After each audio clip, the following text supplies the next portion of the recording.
The views and opinions expressed on this program are those of the hosts, guests, and participants, and do not necessarily reflect the official policies or positions of City World Media, LLC, or its affiliates. All shows are produced with full participant consent. City World Media does not claim ownership of any third-party music featured and uses all tracks only with proper permissions or licenses granted by their respective rights holders. City World Media operates in accordance with fair use and digital broadcast guidelines on all platforms. From my city to your world, we are City World. Thank you for watching.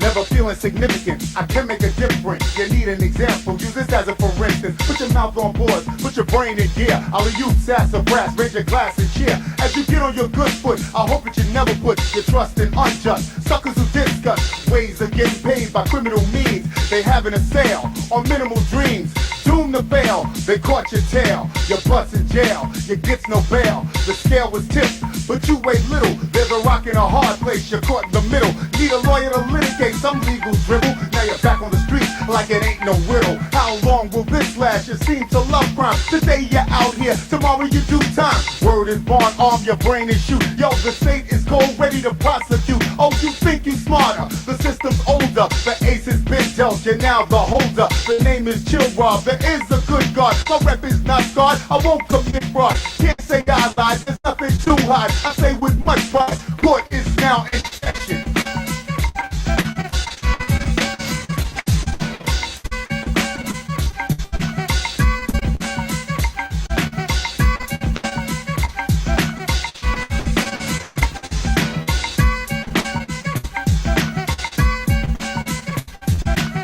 Friday night, we out playing the corner. Not because we good, cause we wanna. No drugs being sold, we ain't dirty. Polaroids in effect, watch Birdie. Turned around, heard the sound of sirens. The boys that collared me asked me for Ivan. I told them that I was right here all night. Looking at each other, they smiled and said, alright, you think you're smart, you wanna be tough, get your ass in the car, you're coming with us. I said to where for what? I ain't guilty, the name is Bob D, you just can't milk me. Now I'm sitting in a courtroom all day. I claim I'm innocent, but that's what they all say. Bunch of my brothers lined up in the hallway. They hear the type of price I might have to pay. If honesty is a crime, hell jail me. Safe I make to escape the daily routine. I'm too clean, you got nothing on me. Arrest that sucker for being so corny. I run the truth, make it plain and simple. Got pop the big shots, quick as a pimple. Snatch him off the street, drop him in the can. Chain him like an animal, forget he's a man. This might be a little rough for some to eat, but this is food for thought that I speak. If you can't stand the heat, I think you know the rest. This is live, not a test. What is in session?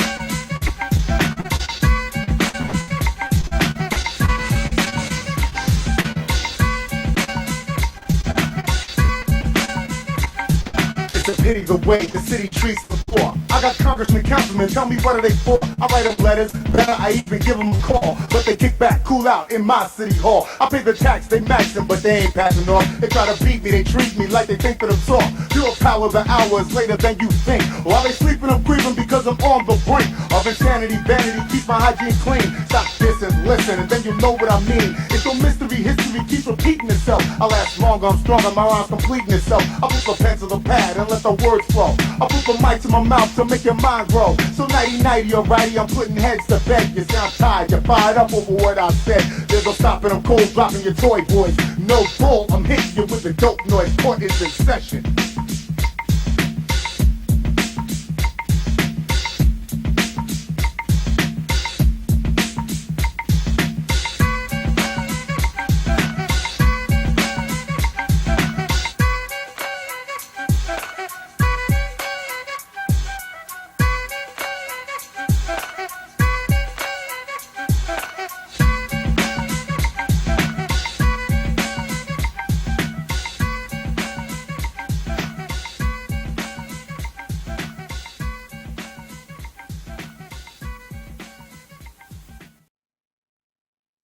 What's good? What's good? What's good, y'all, man?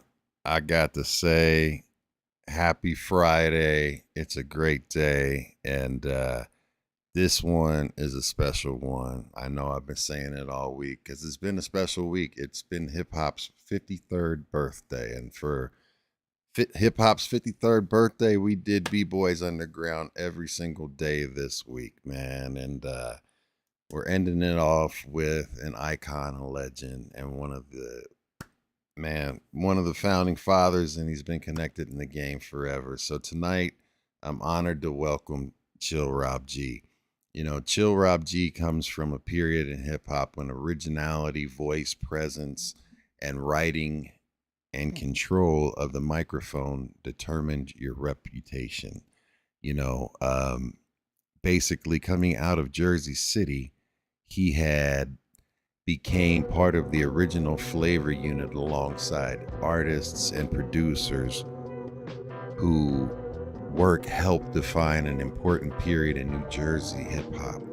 His history includes the 45 King, Lakim Shabazz, Queen Latifah, Double J, Latifah, Wild Pitch Records, and a network of artists who were building something long before anyone knew how far their influence would reach. His 1989 debut, Ride the Rhythm, remains an important record from the golden era. Songs such as Court Is Now in Session, which you just heard, Dope Rhymes, and Let the Words Flow established Chill Rob G as an MC with a distinct voice, technical control, vocabulary confidence, and an approach all his own. His career places him inside one of the most complicated stories involving sampling, ownership, and the record business. His vocals from Let the Words Flow became part of the original version of The Power, creating a situation which followed his career for years and became a part of a much larger conversation about artists, labels, ownerships, credit, and control. But Chill Rob G's story does not end with 1989 Wild Pitch Flavor Unit or The Power. He continued recording and he continued writing. He continued developing his voice through different stages of his life.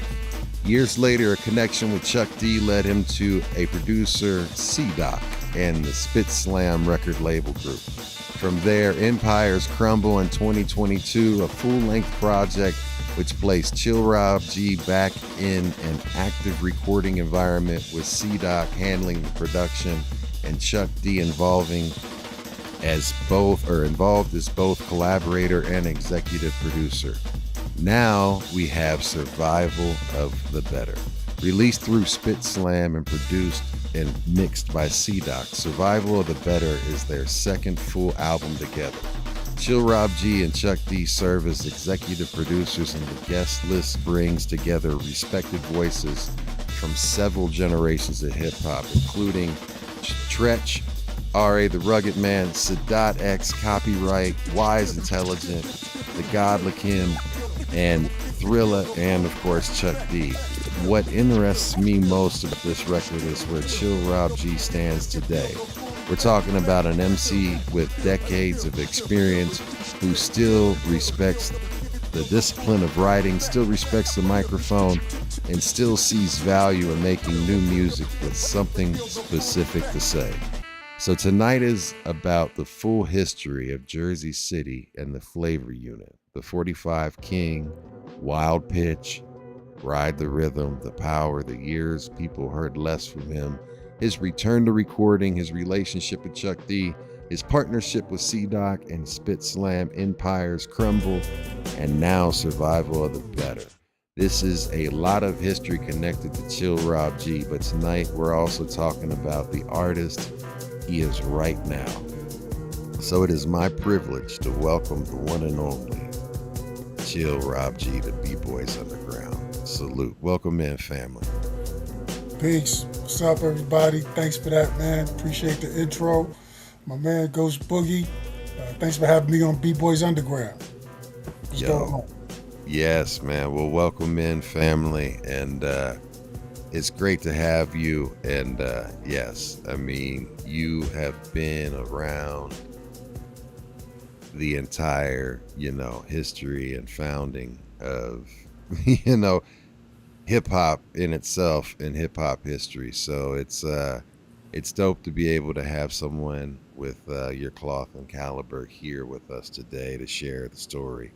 And what we do is, I would love for you to be able to tell us the story about basically Court Is Now in Session, if there's anything you can share with that song about that. Yeah, Court Is Now in Session is really a personal song to me because my father actually did some time in prison. So he was locked up when I wrote it, and he came home like, what year did he come out? I think it was like 90. He came home, 1990. So, it was just my feeling about the court system, the unjust court system, the way that, certain communities are targeted. I'm saying black people, by the police, the over policing. It's what drove me to write that particular song. Court is definitely in session. The experience that I talked about being in court was literally what happened. I was in court, came out of the courtroom. I actually didn't have to pay any real penalty, but a couple of my dudes was in the hallway. They didn't even go to court with me. They was just being dragged into court just like I was. So, yeah, man, it was real. Court is in session was real to me. Yeah, man. Well, that's there you go. Yeah, Friday night on the corner, for real. All of that happened.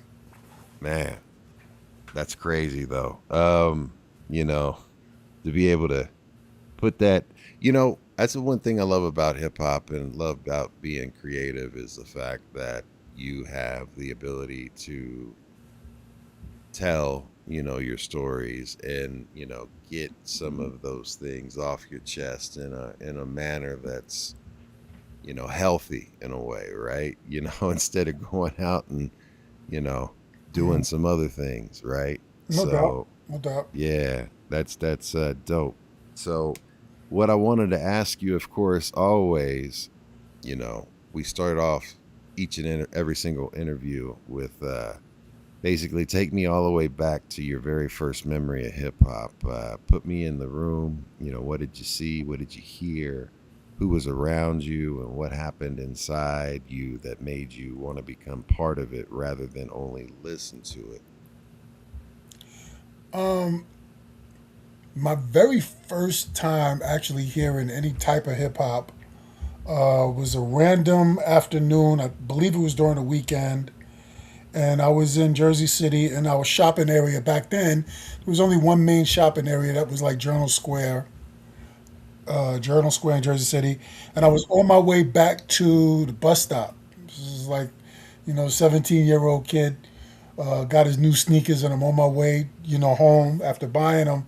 And somebody was playing this song where dudes was rapping on the record. That song was King Tim the Third.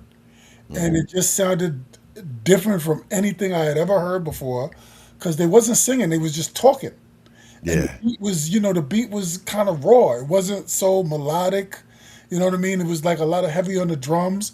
And so, I was really interested in that. When I got back around the block, I had to ask my friends, yo, did y'all hear that? And I don't think anybody else heard it at that point. It was brand new. So, yeah, I was the first kid on my block that heard hip-hop, I believe. That's dope. Yeah. Hell yeah, man. And from there, at that point, how soon did you start actually participating or like trying to, instead of soaking it up and listening to it, were you like, I want to put pen to pad, or, do you start by, doing any breakdancing, b-boying or graffiti or any of the elements, or like, what was your journey like before you became an MC? Man, it happened at just the right time for me. Like I said, I was like 16, 17 when it started popping off. Yeah. And so, we first got into the fashion of it because we saw, how Cass was dressing in New York and, we had to get that. We had to get the Adidas. We had to get the Kangos, stuff your Kango. You had to learn how to rock your gear properly, get your fat laces going. You know what I mean? Fat We used to laces, rock over yeah. these DVDs. We was getting the Lee suits, and in this area, Jersey City, what was you doing? You get your Lee suit, and then you go over, you get a little patch, or you get some leather on the jacket. You just style it so that it fits you, and nobody else got this Lee suit. Yours don't Right. get this. You know what I mean? It was a lot of that. And as the culture grew, we started growing with it. I got more involved with it. The more things I found out, because we're so close to New York, we would go uptown and just people watch. You know what I mean? And we would be out there. Actually, we out there trying to pick up girls. But while you're there, you find yourself noticing, how cats are moving Yeah. and what they're wearing and what's cool, what's not. You know what I mean? It's just soaking it all in. And then you're taking this back around the block. Different. Everybody seemed to be moving in their own way and just grabbing little pieces of stuff and just packing it all together. And then you find yourself in a crew. And we started off b-boying. We started off with breakdancing.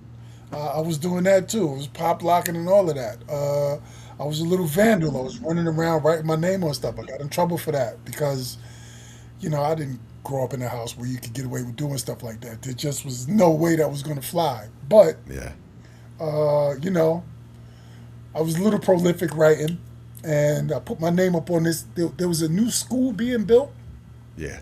and the school happened to have this wall that angled perfectly toward the street, just the way that they made it. Like if you were in a car, that wall was facing your car perfectly. So we went and got some fluorescent paint, and put my name on there.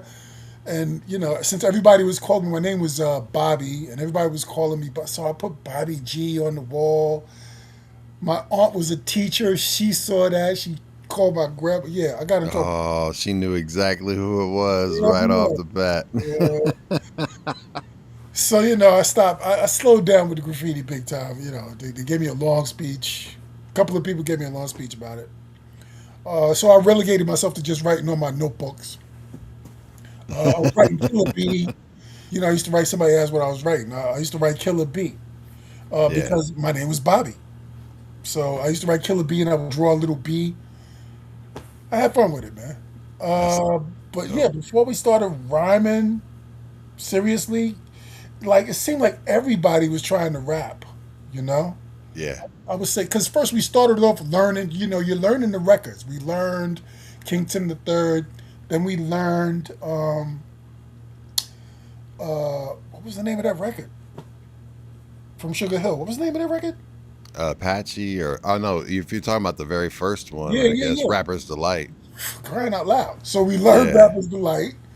And then what was happening was we started hearing these other records coming out of New York, which sounded more like, that like that Sugar Hill record.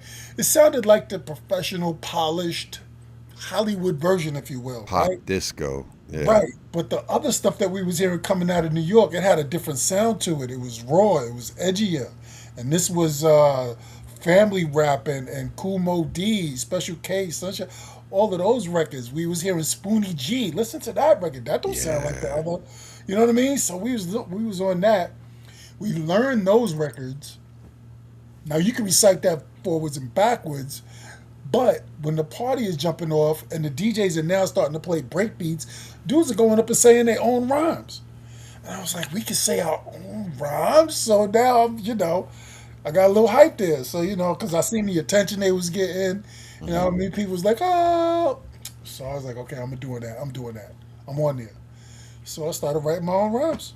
That's Simple as dope. that. Who was the first person that you linked up with that, basically was someone that helped propel your career and make it go that much seriouser and, was with you for a while in your beginning and your origin? In the early going, my man DJ Stranger, who lived right up the street from me, he was one of the first dudes my age who bought equipment. Because before hip hop really popped off like that. Jersey City had a lot of club DJs. There was a few dudes because they would do parties regularly, and they was Yeah. playing all of the house music and whatever, you know. And then when hip hop came in, of course, everybody had to transition eventually. But Jersey is a club music town. It's a house music in the area from Newark, Jersey City. You know, they would go over to Paradise Garage. There was a famous club out here, Zanzibar. And, you know, people was heavily in there with all of that club stuff, that beat, that boom, boom, boom, boom, right? Yeah. So I used to go and hang out with this dude, Nelson. Nelson had a lot of equipment in his little tiny room, and he used to be playing his music in there. This is before hip hop really popped off. But yeah, Stranger, this is my man Steve. He went out, he bought some equipment, and he was hip hop like me. He was learning he was learning the culture just like I was, and he decided he was going to be a DJ. So I thought I was going to be a DJ too. So I was in there trying to mix with him, and then my man across the street, Johnny Chiba, he wanted to be a DJ. And it was easy to just go ahead and jump on somebody else's equipment and try to mix. But equipment is kind of expensive when you Oh yeah. 17. You know what I mean? You ain't got no job. So what you gonna do? You know, it was easier to just write the rhymes and try to figure out if you could be an MC rather than trying to go out and buy all that equipment and then go rock a party. And also the music that went along with it too. You got to buy all of the records. Yeah. Yeah, that was too much. I was like, yeah, I'll just write some rhymes. I'll just write some rhymes, man. But yeah, I started off trying to be a DJ with my man Stranger. We didn't have a crew, actually. We did have a crew. Stranger was down with Sweet Stick and Slide. So that was just 3 dudes. That was Albie, Jimmy Mack, and Warren Prince Shabazz. Rest in peace to those guys. Rest in peace. Yeah, they was the first MCs that I knew personally, and they was from Jersey City. So that was the origin for me right there, man. Man.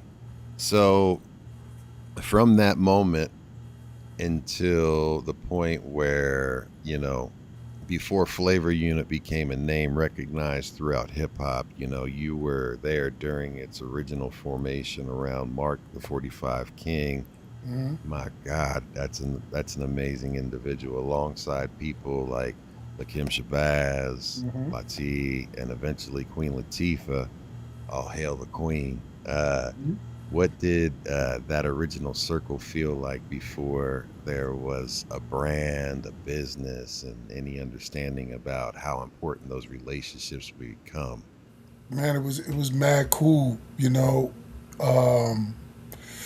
So I had developed a reputation in Jersey City from being in every cypher I could possibly be in, and just getting myself sharper and sharper. So now I'm around 1920, and MC Lati, and his brother Apache, who I knew from Snyder High School in Jersey City, they had moved to Irvington, New Jersey, which is not far. Gotcha. They moved to Irvington, and that's where they met Mark. And at the point that they met him, Mark had already had a relationship with Cool DJ Red Alert. So Mark would just give Red Alert his instrumentals. Mark was out of the Bronx. His story was Mark lived in the Bronx. He moved from the Bronx. He used to be a record boy for DJ Breakout. He moved from the Bronx to Queens. And while he was in Queens, he met Chuck Chillout. So he was cool with Chuck Chillout. And then he moved from Queens. I think his mother was the one, moving him around.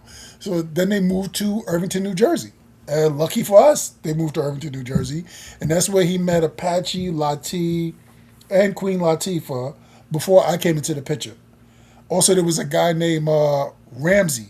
The ruler Lord Ramsey was the one who had the idea to pull the crew together. Because Ramsey wanted to do block parties and whatever he could do, fashion shows, whatever he could do, what type of venue he could pull people together. And we were going to supply the entertainment. That was Ramsey's idea. Okay.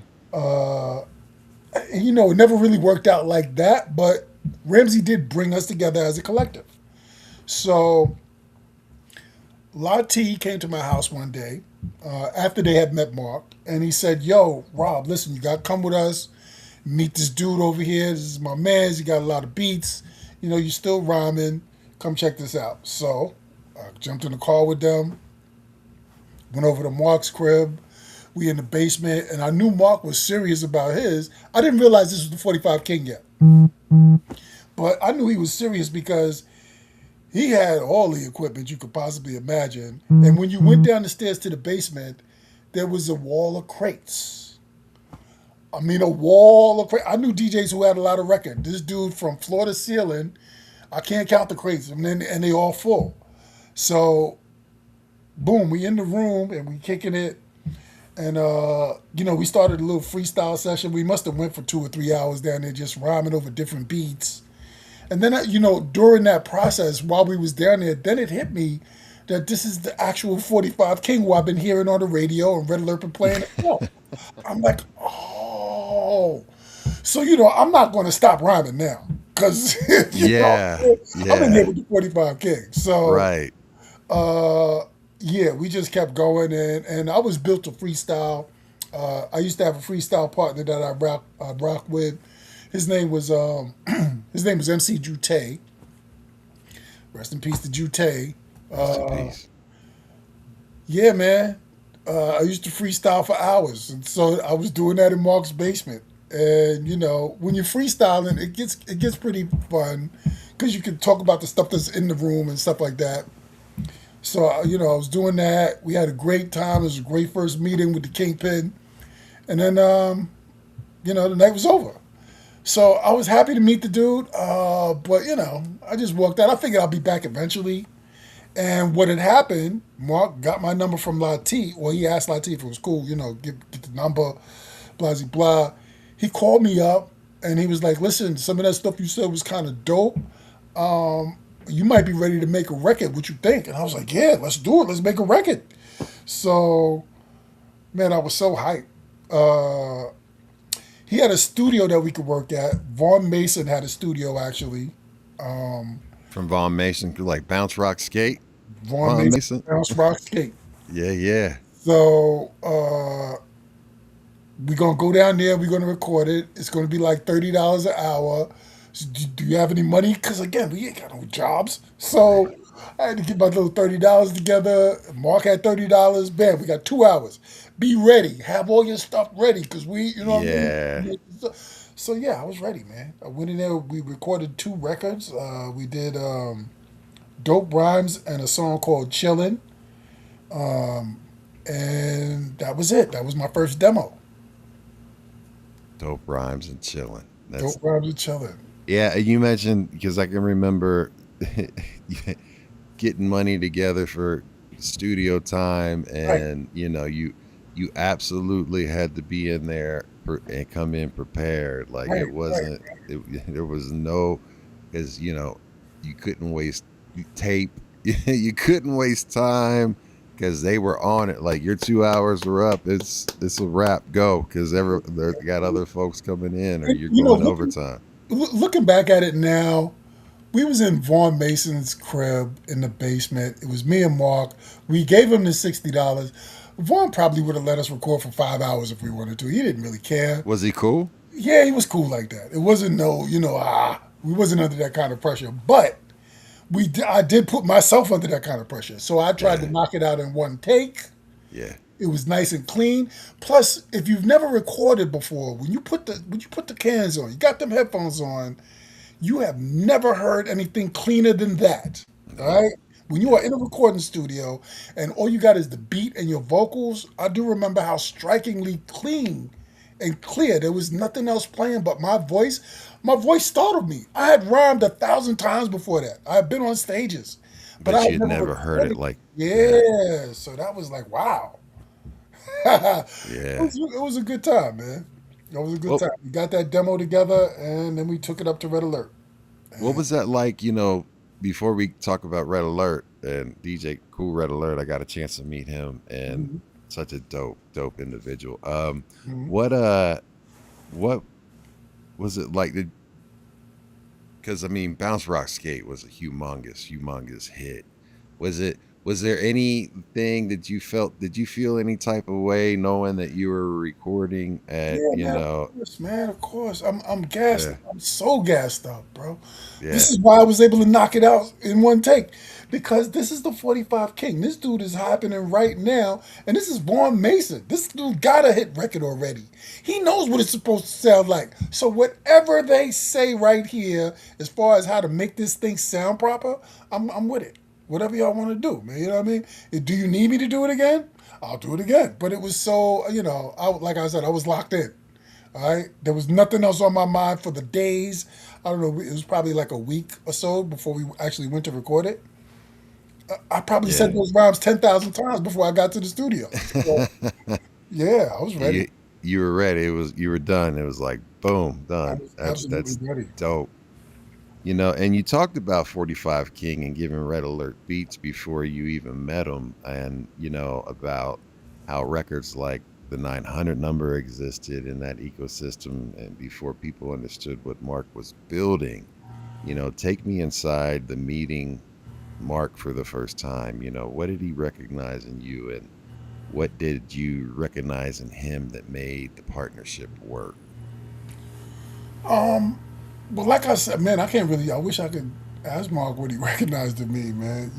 But what I saw Yeah, was a guy who was really, really detailed and meticulous about every little aspect of what was. Mark had a checklist, okay, that was on the door, so that when he was walking out of the house to go to the studio, he made sure he had this, that. I mean, there had to be about 15, 20 things on his checklist, okay? yeah, He had a little stopwatch that he wore because we're back in the day, it wasn't digital yet. Everything now is digital.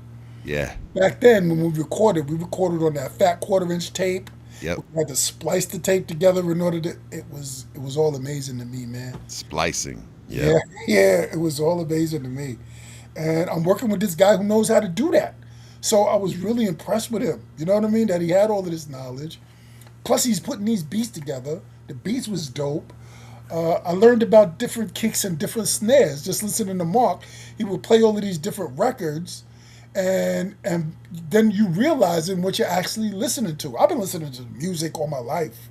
My grandparents had a lot of records. They were into gospel, but they were also taking care of my cousin, and she was a young lady, and so she listened to all the contemporary music, whoever was hot. I think you mentioned Shaka Khan when we was talking earlier. She had all the new Shaka Khan records, Earth, Wind, and Fire. Commodores was big back then. Yep. So she had all of those records, and I'm hearing all of this stuff. I've been listening to music, but I never really paid attention to what I'm listening to until I met this dude. And then I'm like, oh, okay, all right. And you want a certain type of kick. It needs to sound dusty. Yeah. Like I really used to like Funky Drummer, but I didn't know why. Now when I listen to it, I realize what it is I'm attracted to on that record. Yeah. So, that type of thing, man. That's dope.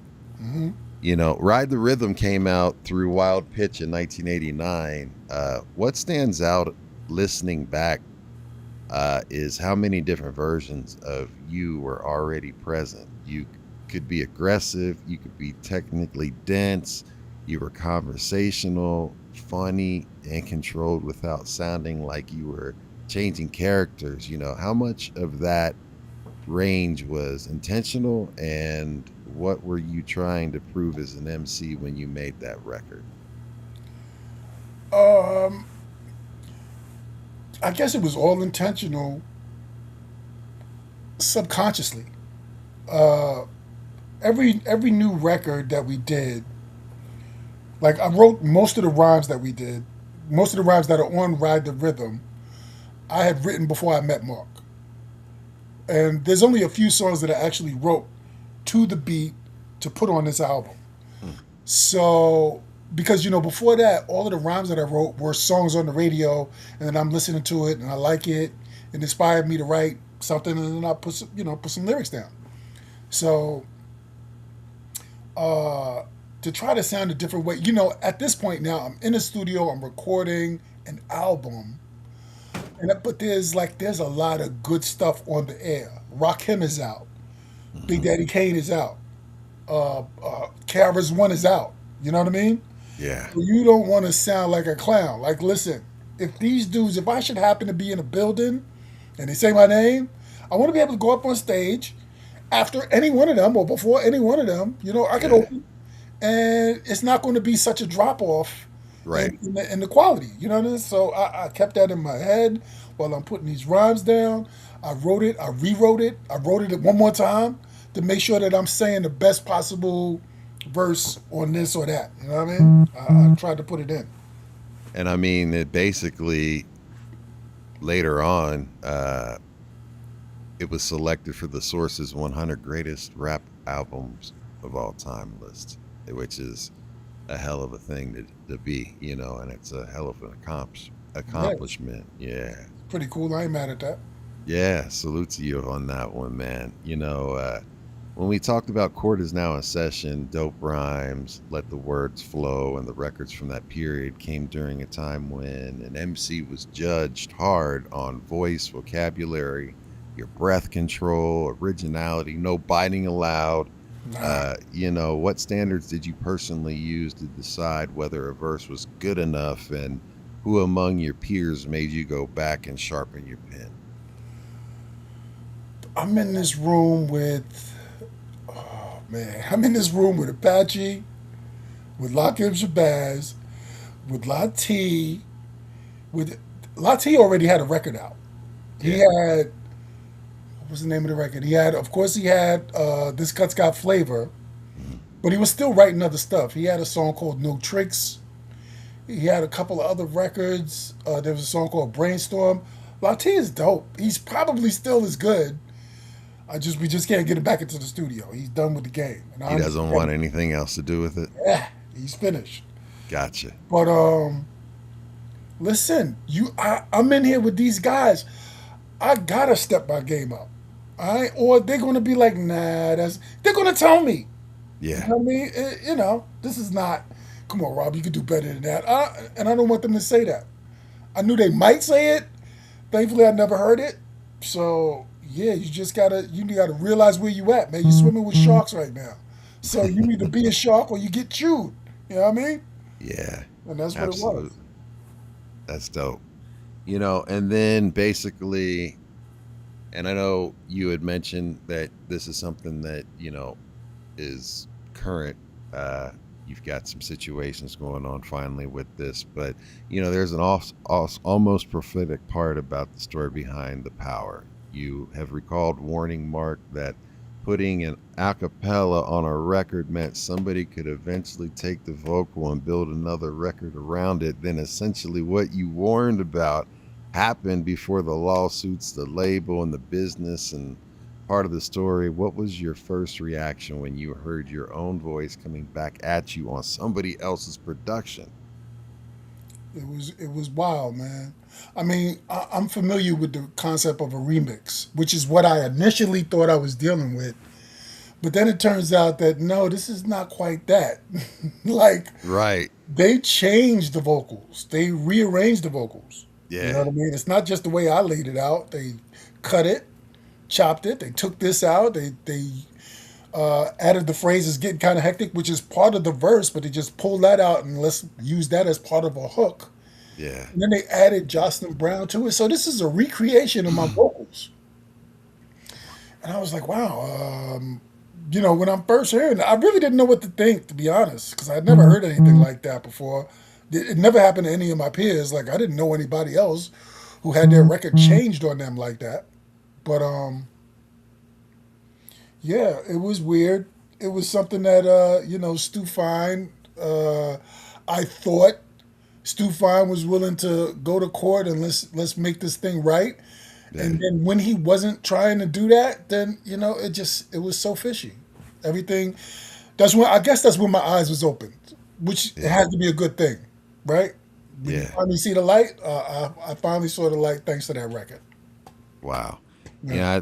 Yeah, that's crazy. And you know, you have, you know, some updates that you can share with what's going on now. So I mean, definitely speak on it, because, you know, that was a situation that kind of, you know, knocked you I would imagine like it was a punch in the gut. You know what I mean? Yeah, Instead bro. of somebody else's guy, Jocelyn Brown, she was somebody else's song. You know? Yeah, bro. Yeah. Like part of the story is that when the power was early, when it first started popping off, Jocelyn Brown had an apartment in Jersey City. So I actually went to her house and I tried to get her, to You understand. pulled up on her. Yeah, listen, we got a situation. Jocelyn, do you hear this record on the radio? But she wasn't there. When the day that I went by, she wasn't even there. I don't know who I spoke to. But I definitely went to her apartment to try to get her to, to understand the situation we was in. Yeah. I left my number. I think we spoke maybe once or twice. But at that point, she was so busy because she was large. She was Jocelyn Brown doing her thing. Yeah. So I don't know if she really just, I don't know. I really can't, it would be nice to ask her what really was going through her mind at that point. But the other side of that is, so here we are years later. I mean, I did try to get a couple of attorneys. I spoke to my man Shakim. Shakim is Latifah's manager right now. He was more or less managing the whole flavor unit at the beginning. And so me and Shakim was trying to get something, trying to sue somebody. Let's talk to a Right. lawyer. So we went to see a couple of lawyers, a couple of different lawyers. We wasn't getting no action with it. Like nobody really wanted to jump and take the case. So I couldn't understand what was happening there. And yeah, man, it was a punch in the gut. I felt disrespected by the label because like, how are y'all not taking action? Like I'm on your label. Somebody is really taking your product and you ain't doing nothing about it. So you must be happy. Somebody paid you. I'm not stupid, bro. Come on. Right. You know what I mean? So, yeah, I was done with the label because you're lying to me in my face every day. This is ridiculous. Here we are years later. And finally, I now know the story. The song, the beat was created by a man named Anthony Adeo Carter. Anthony Carter used to work with Teddy Riley. He was a producer back in the day. I believe at that point he was in California, Anthony Carter.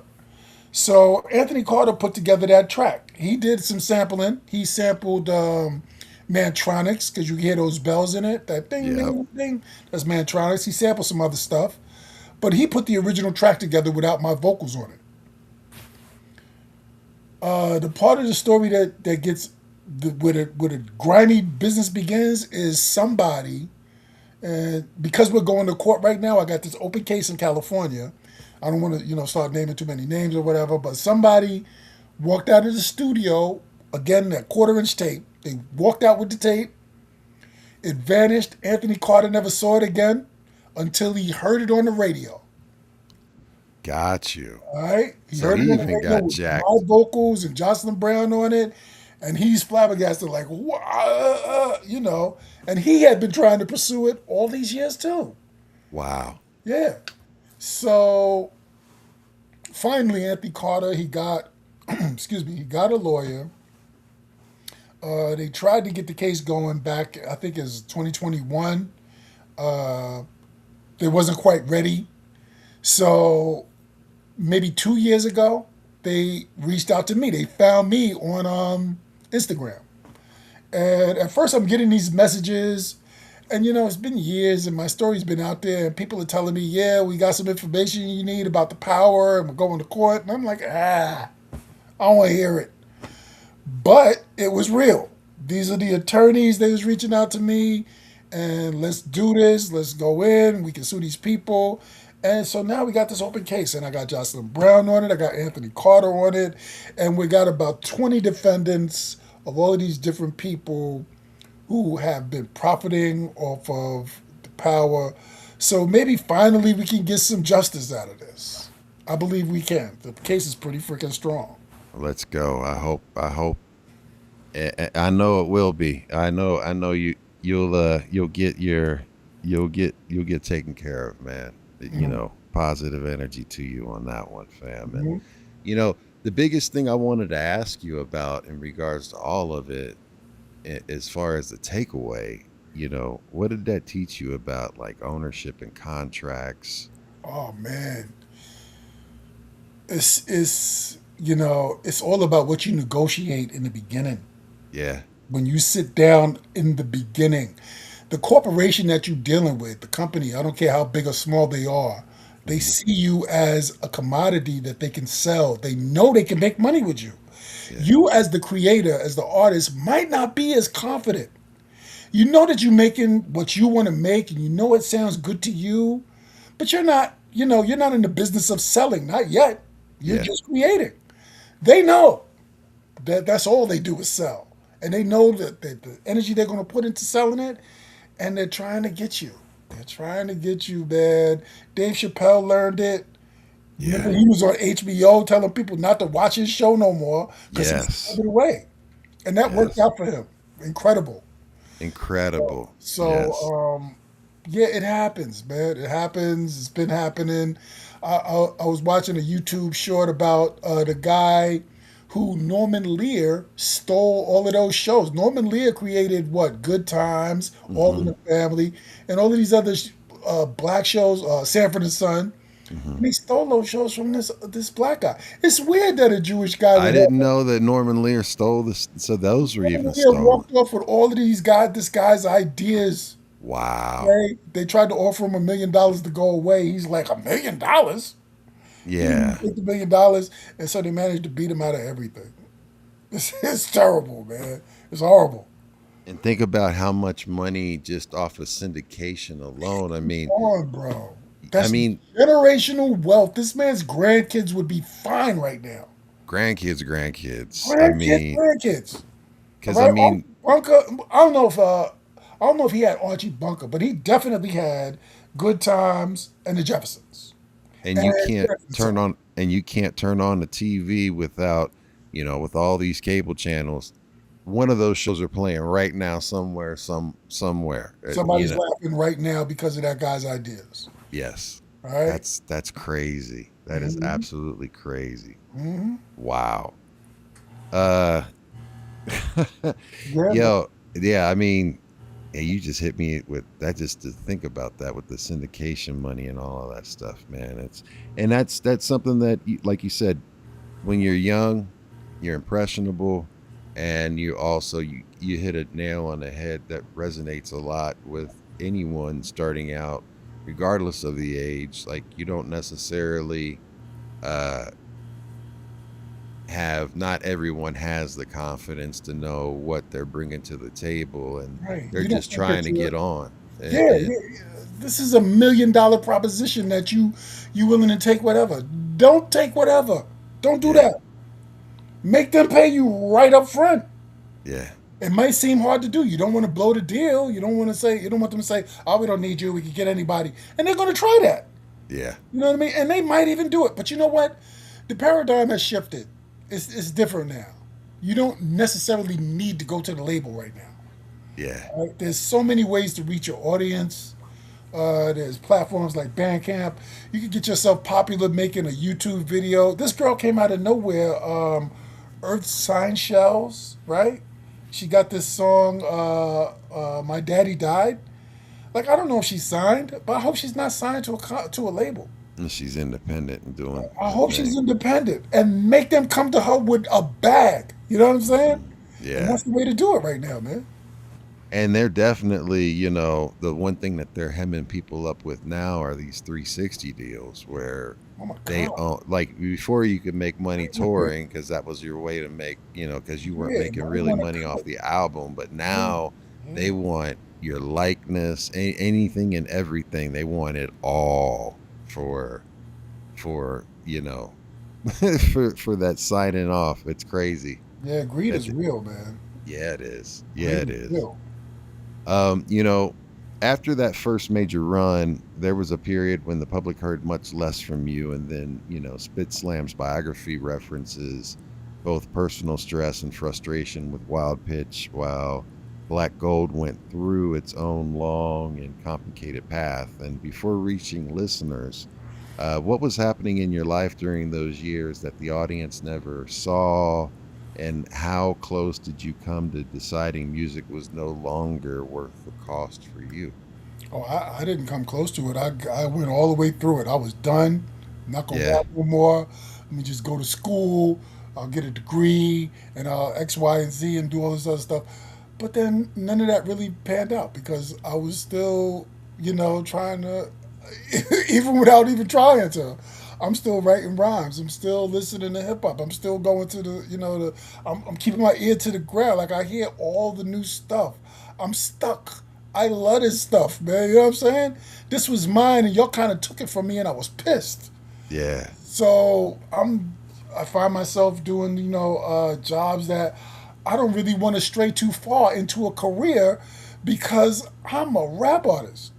It's weird, man. Like I'm trying to make money over here and still do this and not do it at the same time. It was, I was messed up, man. I was messed up. They did me dirty. I was pissed off. There was nobody I could just go punch in the face and make it right. You know what I'm saying? It was just I had to just wear that. Yeah. I had to just wear that. And we talk about stress and frustration. And yeah, some weird things started happening around me. Like my people that was real close to me was just passing away left and right. Like my cousin died, my brother died, my best friend across the street, this kid Johnny Chiba, who was one of the people who bought equipment. I bought equipment with him. He passed away. And I'm like, what is going on? So, I just kind of, and then every time I turn around, somebody in the street is asking me, what's up with the new product, man? Where's the new records? What you do? It was just, it made me withdraw. Like, I got to hide from this. I got to protect myself. I'm going crazy here because I can't get in the studio and do what I want to do. Yeah. And I can't stop these people from asking me to do it. And I want to do it. You know what I mean? So it was just a weird space to be in. I ended up working at Newport Mall. I was doing security over there. I got another job working in mail rooms. And, gradually, I guess as the years moved on, I'm still writing songs. Every once in a while, because I'm me, people are reaching out to me and send me a beat that's just, you know what, I got to do something with this. So I would write a song to it. I would go record the song. Then I would stop. I don't know. It's really hard to place exactly what my mindset was. I just kept doing it. I just kept writing songs. I just kept writing rhymes. You know what I mean? Well, I mean, you have that creative soul in you, and that was the way that you have found to channel your energy. It's like myself reconnecting with music, and really going all in and doing something like this is just, there's something about people that are creative and are creatives that you just have this need, and your soul is not regulated and level unless you are doing what you were created to do. You know what I mean? So it's awesome that, you are in a space now and in a place, especially with SpitSLAM, who have your best interests at heart, and you've got good, genuine people around you, and are protective of your product and giving you an opportunity to put out, solid, amazing work. And, that's got to feel good now, at least, you don't have to, because I know what it feels like. I just wish I could just go punch someone in the face and make it better, right?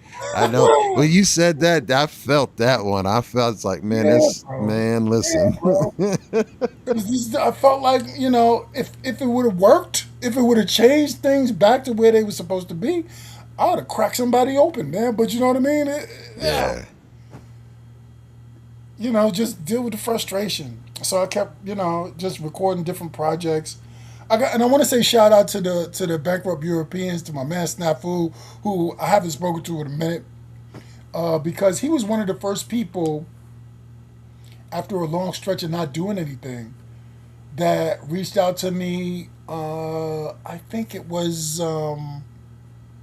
MySpace. So homie reached out to me over MySpace, and this guy is he's in the UK somewhere.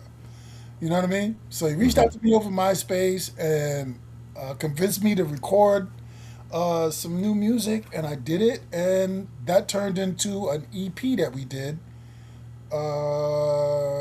Chilled Not Frozen. And it felt good to have a new product out. So And I was like, that's a dope album. Yeah, I appreciate you. But just to get back at it, you know what I mean? I was like, yeah, man, I was missing this. I really was. And once I got that done, I was like, yeah, I got to do some more stuff. I got to do Yeah. more stuff. Yeah, that's awesome, man. Hmm.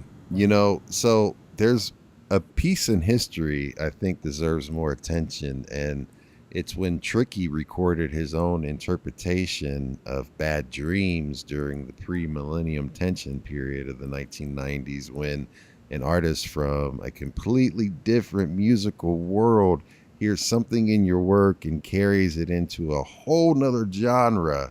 What does that tell you about the reach your writing had beyond the audience people normally associated you with? Um, well, I always knew, we always used to talk about it, in the early days of the Flavor Unit, that, you put these songs out, you have no idea who's listening to it. You have Yeah, no idea who's nodding their head. Could be some old lady sitting in the car, and you catch her. Just you never know. You just never know who's appreciating your stuff.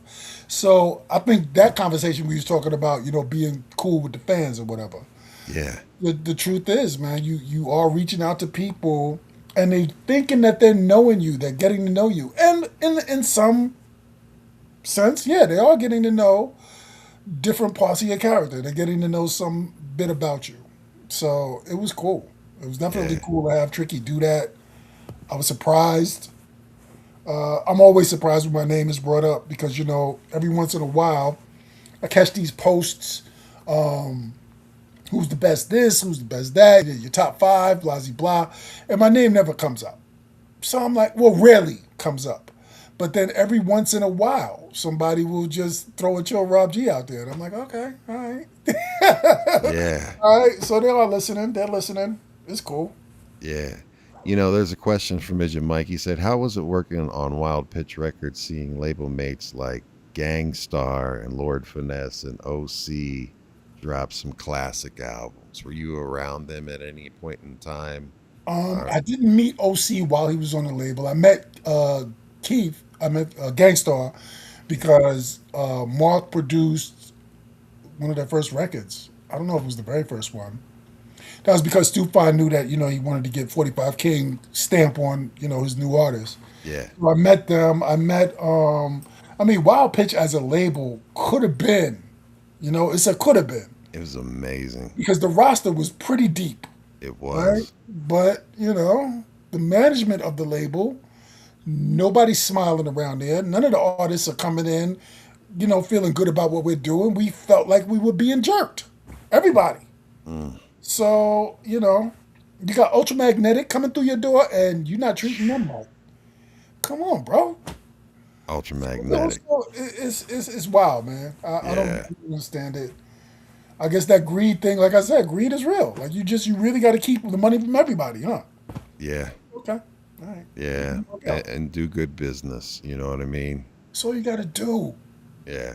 Just be straight up. There's not a lot of honest people. You know what I mean? Unfortunately, there's a lot of people that have angles and schemes, and I don't personally deal well with those types of people because it's just like I feel you when you said there's no one I can punch in the face to make this.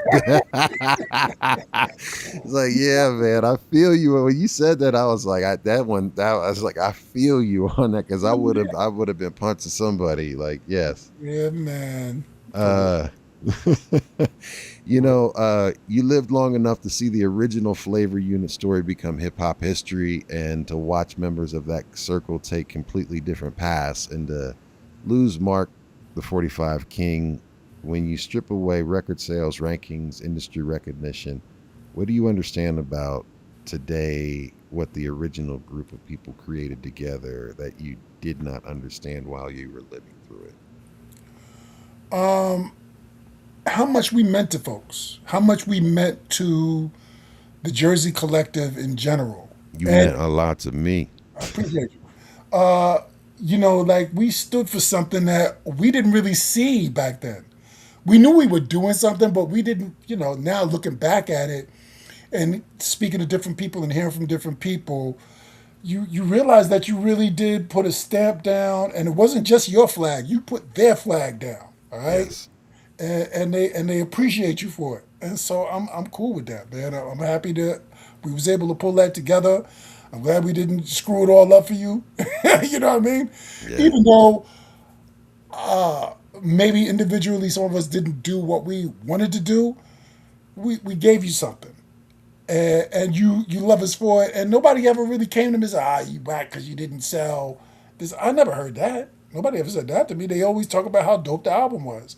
They always talk Right. about, how dope Lakim was and how he told me, yo, Latifah was this and Treach and them was crazy. That's the kind of conversations I have with people. I mean, Naughty by Nature alone, when they came out, man, I mean, that was just ridiculous. But also, I mean, I, Queen Latifah, I mean, I've always been a fan of female MCs, especially, it's a reason, there's psychology behind female voices. It's the reason why they normally have female voices on hold, while you're on hold with companies because, Mm-hmm. or, you're getting, Siri and all of these different devices start out with their base being a female voice because the human mind is conditioned to listen to females voices faster than they are men, right? And Right.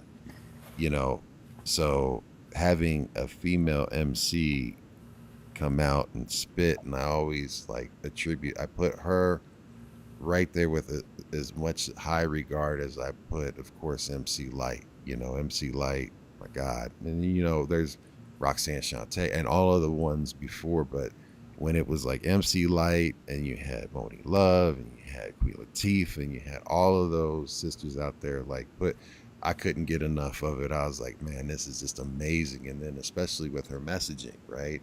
It wasn't on any negativity or anything like that. I mean, it was empowerment, it was education, it was, uplifting. And I learned a lot, just like I learned a lot, and I say it all the time, BDP and Public Enemy, helped shape and mold me just as much as my West Coast, love. And of course, my love for the down South stuff too, but I mean, it just, definitely they were the ones that made me challenge traditional education and what was being, taught, you know, in the textbooks, and made me say, okay, I need to go out and think for myself and go do my own research as a youth, right? And Absolutely. read.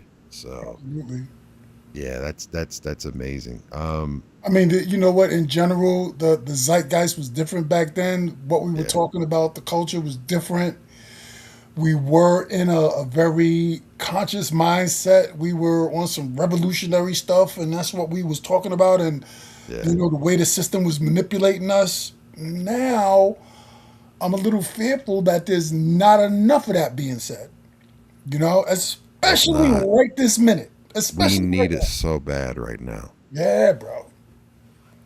Yeah. Yeah, I mean, as someone as 50 years old and as a Gen Xer and went through the 80s and 90s, and I can remember the 70s, but I I really never thought that when I thought that I got to this age, if I was lucky enough to get to this age, I never thought that there would be this much division. I thought that our generation would have squashed this shit because of how Like you were strongly I saying out felt. there. Yeah, right. We were putting in work and doing well, and the older generations, as they die off, I would figure that some of that shit would die off. But it seems like now more than ever, it's just it's messed up. So yeah, there needs to be more of that, and that's the reason why SpitSLAM is so important to the industry because you know they're pushing, and it's Chuck's vision and C-Doc's like all of the people on the roster and Soul Rack. It's like education, Black like it's there's positivity, and there's not it's not pushing the mainstream negative agenda where it's trying to glorify. And when Chuck put out like I always said, you know, it's the glorification of ignorance. And when he had that album come out like that, it was like someone said, like he said it, like, you know what I mean? Because it's like it's cool to be bad, like, you know, or be, you Yeah. know, not it's like, come on now, you're supposed to be wise, and as you get older you're supposed to Right. be wiser. Right. Yeah. So yeah, man, that, and getting into moving on, like when you told the story of performing at Awesome 2 anniversary with Chuck D hosting, you know, you left before exchanging information. Right. Then Chuck reached out to you later and told you he had a situation involving a producer named C-Doc and a possible SpitSLAM release. Take me back to receiving that message, and what did Chuck see in you at that point, and what made you trust where he wanted to take the music? Well, I trusted where he wanted to take it because it's Chuck D. And you know, my relationship with Chuck, I met Chuck on the road in 1990. All right, so we go back that far. And this is Chuck D, man. Like, this dude was already large when I met him. They had already released what's the name of the first album? Take the Nation of Millions to Hold Us Back. They had already released that album. No, Bum Rush the Show. Bum Rush the Show. Yes. My They bad. had My already bad. released Bum Rush the Show, which I love. Yeah. I still play Bum Rush the Show every once in a while because I just, the way it sounds, Yeah. I love it. So, yeah, now I'm on the road. I mean, so one day in Jersey City, I'm walking down the block with, I ain't got no record out yet. I'm walking down the block with Stranger, who ended up being my DJ. And we're going past this restaurant, and somebody is playing this song in there, and it's wah, wah, wah, wah, wah, wah, wah. It was the weirdest thing we ever heard. Like, what Yeah, is this? man. It was almost as crazy as when I heard Kington the Third. So we stopped. We got to go in there and we got to stand around and listen to this record now. And my man happened to have it on cassette. So he rewound it. We listened to this. We listened to that song maybe, I don't know, maybe 6 or 7 times. Just standing around in this restaurant. It was amazing. And, you know, years later, I'm on the road with that dude. So that was incredible, man. That was incredible. That Chuck sample of B, James saw me. Brown. Shout out to James Brown. Yeah, man, yeah. So Chuck saw me at the Awesome 2 anniversary. He wanted to get up. You know, I ran out because Chuck is starting to talk. And, you know, Chuck can talk. And there's a lot of people that want to talk to him. And he's going to, you know, he's going to spend time. I had to bounce. I really did have to leave. So him reaching out and sending me that text message, I felt like, well, this is my man. Any conversation I ever had with him, I took something away from that conversation. So this is that same guy, and I could see that in the text message that he sent me. So he sent it to me. It was like 2:00 in the morning when I got it, because he was in California sending it, so it was a little earlier for him. He probably thought I would see it in the morning, but I'm like, nah, man. I called him up right then. I was like, yo, Chuck, what's good, man? You know, because I hadn't spoken to him since the Awesome 2 thing, which is like, this maybe 4 months later. Gotcha. And so he's like, yeah, man, you know, the guy who's been working on my stuff, I've been working with him. His name is C-Doc. It's not only music production, he does movies. This guy is really in the game. He's good at it. Check out his stuff and see if you're interested. You know, we ain't gonna twist your arm. And then the deal that they offered me was like, you know, it's the deal that I should have went to Wild Pitch and asked for. But it was like, there's no way I could say no to that. You know what I'm saying? Like, so yeah, of course. So Doc sent me the first few tracks. They was kind of dope. I saw the direction that he wanted to go. And yeah, I'm for this, man. Let's go. Let's do it. That's dope, man. That's Yeah. that's crazy.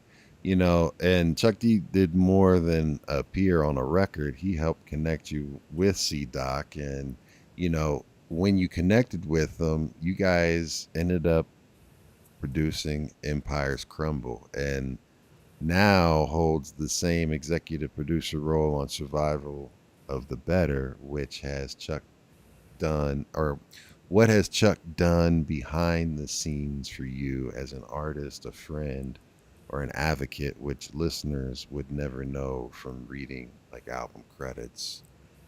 I mean, just the general inspiration from Chuck D was more than enough. But beyond that, I actually, could get on the phone with this dude. And I mean, Chuck is just so full of knowledge. He's like one of these people where he just drops jewels nonstop. Like if you just stay quiet long enough and listen, you're going to learn some stuff He's EF about hunting. life in general or about whatever specific thing you're dealing with. He's that kind of guy. Yeah. So, and he's been like that the whole time I've known him. Like when he was in his 20s, he was the same way.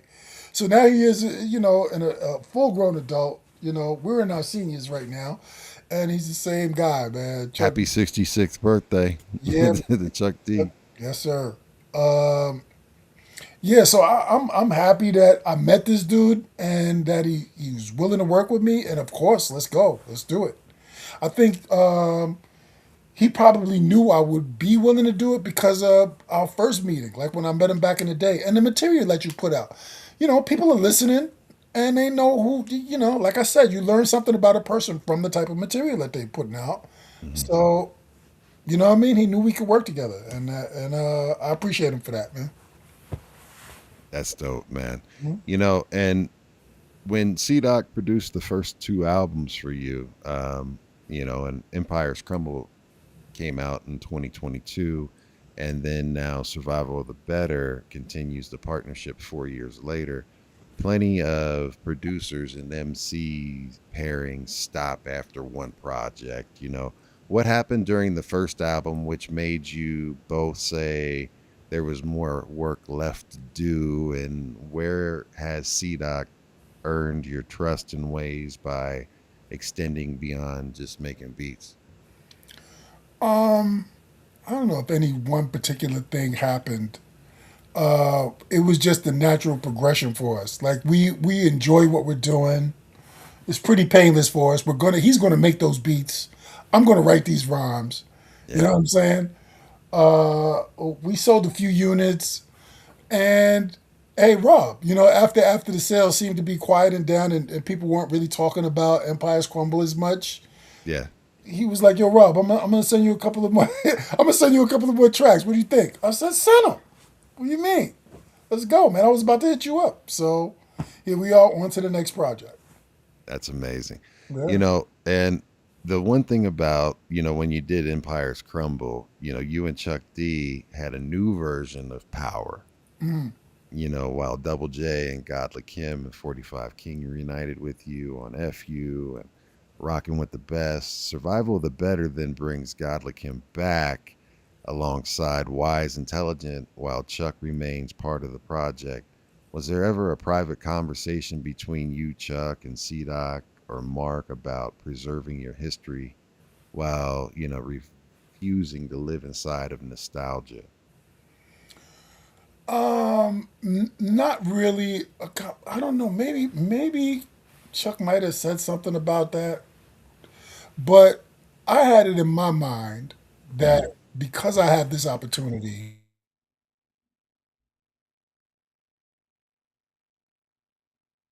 Uh-oh. I think we might have lost him.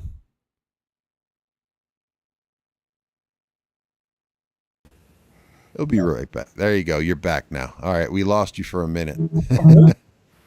Okay. You're back now. Yeah. So we heard you had the opportunity, and that's... I had the opportunity to tell my own story. I didn't want to be defined by somebody else. So that's what I'm trying to do. I'm trying to get it out there. That's why I literally wrote the song about the power called 1 Minute. I want to tell that story. I want to just make sure that I'm saying it. Don't let somebody else tell you what happened to you. I can tell you. I ain't going. I'm right here. And let me say this and let me say that, and I'll get it out. Dope. Getting into basically the new project, we have the opportunity to play a couple of songs about this, and I would love to have the opportunity for you to select for the the listeners what you would like them to hear, what song, and also tell us, something about that song. Of course, as we always say, it's very rare that an artist gets a chance to speak directly to a listener about a song that they've either heard a million times or heard it for the first time. Please pick a song off of the album that you'd like to start off with and tell us something about that song that can help, put some pieces together, or as I say, set the table for them. All right. Well, we can start with the sort of an intro to the album. It's just one verse, and it's called "Level Up Season." Yes. And I kind of had fun with that one because I think about Rakim when he did "Paid in Full." That's just one verse. I think about all the one verse records. You know what I'm saying? Mm-hmm. And it's only 16 bars. Hit it and quit. And so I really like the track. So, making that song, it was a lot, I have a lot of fun rapping, man. I do. I enjoy to do it. So just the opportunity to go in there and get that off. Plus the hook is rather unique.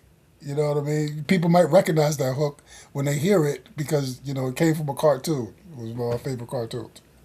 All right. Yeah, so we're getting ready to hear Level Up Season right now. Check this out, y'all. Ladies and gentlemen, we interrupt our program of dance music to bring you a special bulletin. Yeah.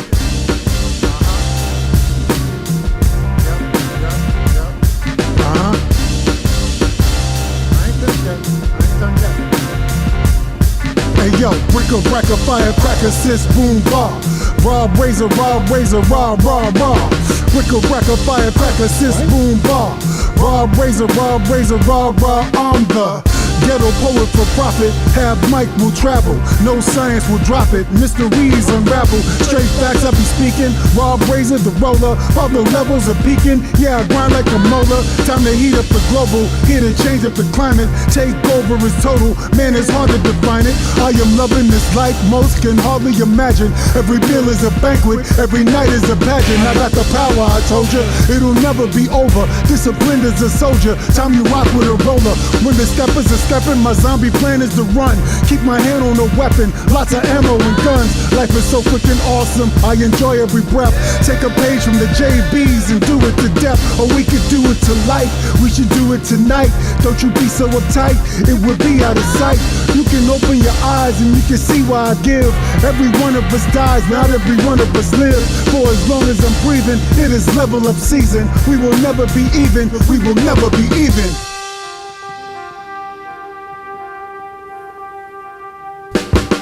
Racker, firecracker, sis, boom, bar.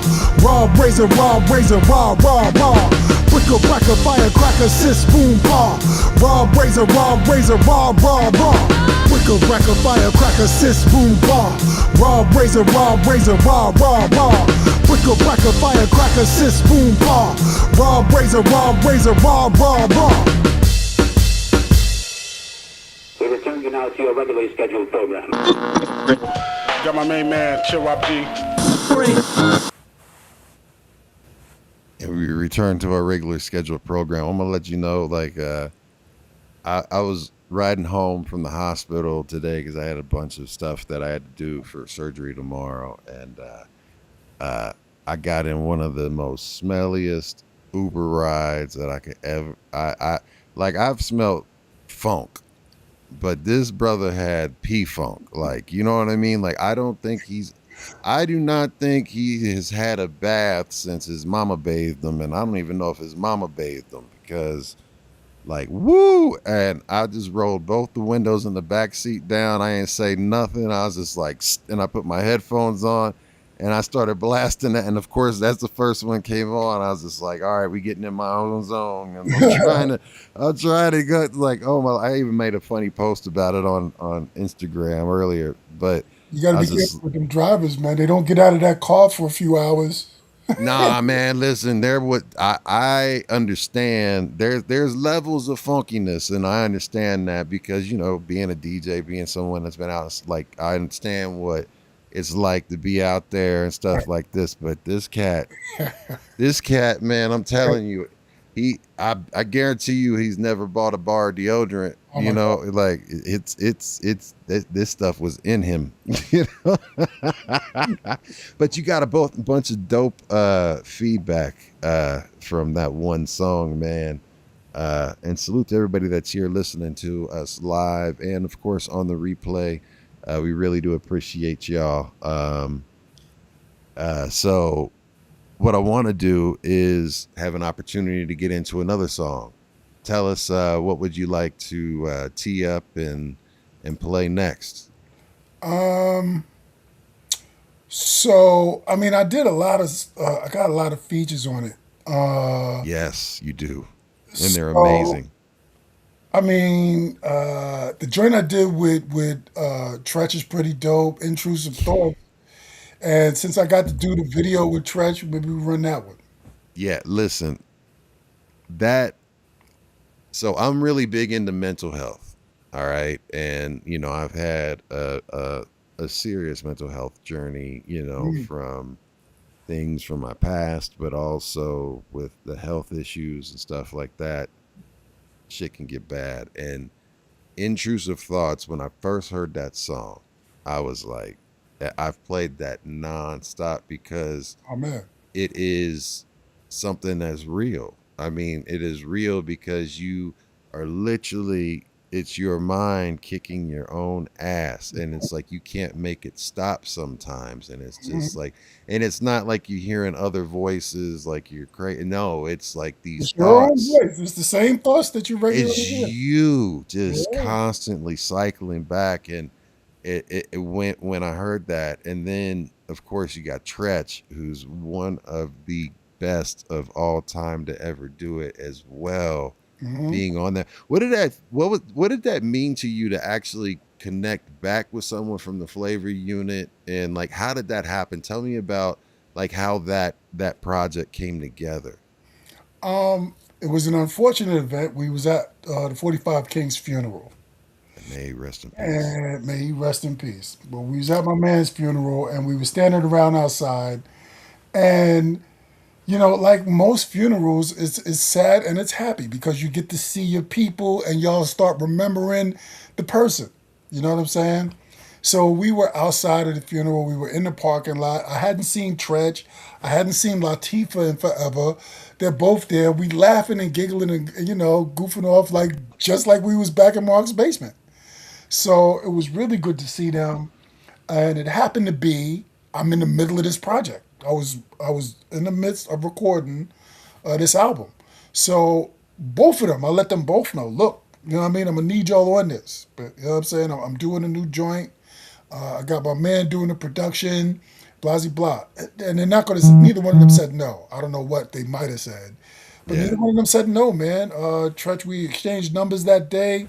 Latifah, we exchanged numbers that day. You know, I didn't know though, because I know that these people are working regularly.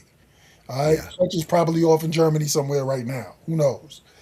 And you know, Latifah with the TV show and all the other stuff that she's doing. So Empire. I'm so happy for her, man. I'm so Yeah. happy for her. yeah. I mean, and we could see that back in the day. She was doing characters back then. You know what I'm Yeah. saying? When we was in the basement, she was just so silly, man. She's willing to go there. You know what I'm saying? Yeah. You're willing to just open yourself up and go there, she'll Yeah. do that. And yeah. So, right, we exchanged numbers, Treach, and I mean, like I said, it was rough trying to get him in the studio because like dude is moving around. So I actually booked a session he didn't make. So we was in there, we sitting around waiting, a couple hours go by, no Treach. I'm like, all right.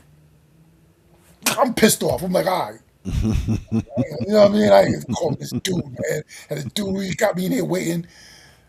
I got word, you know, a couple of days later, you know what I mean? Yo, listen, I had this other thing, and my apologies, and I'm coming through. We're going to get this done. Because it was something he wanted to do, too. Treach is working on a new project. So, Hell yeah. yeah, he's working on a new project for his own self, and I think I'm going to jump on that. We'll see how that works out. And also, he came through and he shot the video with me. We managed to shoot the video in this studio in Atlantic City. It's not really a studio; it's like a mall, but they have so many different sets inside. They actually do have a film set in there. Wow!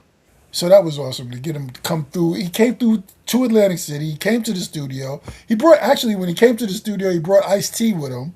I tried to get Ice-T to go in the booth, but it was last minute. Ice-T wasn't going in there. So. Yeah, shout out to Ice, motherfucker. Yeah. Shout out to Ice-T. Another dude that I've known since my career started. But yeah, man, to get him to do it, I was really happy that it came across, man. I was happy he was able to, get that song done, man. Yeah, and so dope. And in my research, I didn't know this because in your 2022 interview, you said that Apache brought Treach into the broader flavor unit orbit. Would you mind just telling the viewers a little bit about that as well? Well, as a group of friends, you don't really have an A&R, right? But Apache was a guy who was out at every function, and whatever was popping off, Apache knew about it. And like years before I got into the situation with the flavor unit, I was in East Orange, and I happened to look on the ground. I don't know what I was doing out there, but I happened to look on the ground, and I saw this little flyer, this little card that they had pressed up for the New Style. That was their original group. Yes. My Nature's original group was New Yes. Style. And I saw these guys on it, and I'm realizing that, this is a rap group from Jersey. These dudes. So I'm like, oh, snap. So now I'm not the only one. I'm not the only rapper in Jersey. And here's these dudes. I never heard that project, though. I never heard any of their songs. But I finally got to meet Treach many years later when Apache came through and introduced them to Mark. So they came in and they met Mark first. That's mostly what people was doing. Like, if you want to meet the flavor, you got to beat the king. All right? You got to go through Mark. You meet Mark. Mark is going to, he's going to decide whether or not he wants to work with you. And then you'll meet the rest of the crew. And that's more or less how that worked out. Apache brought him in. He met Mark. I'm sure he must have spit a couple of bars. They probably sounded crazy. Mark was like, oh, yeah, definitely. And, but, they came in as a unit. They already had production. They had KG with them already. Yes, rest in peace. So, yeah, man, it was really cool getting all of that together and getting to know these guys. You know what I'm saying? Yeah. Well, dope. Look, we'll get into it right now. This is one of my favorite ones off the album. This one resonates with me. It's Intrusive Thoughts, y'all. Check this one out.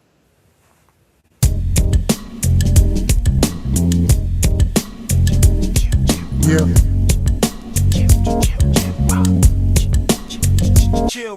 I am so the type that'll join your cipher. Recite the bars from the book of Hyper. Scare the shit out ya, hand your diaper. You mad but don't move cause right there's sniper. Behind your sniper, to the left side sniper. How long do you think I'll plan this night for?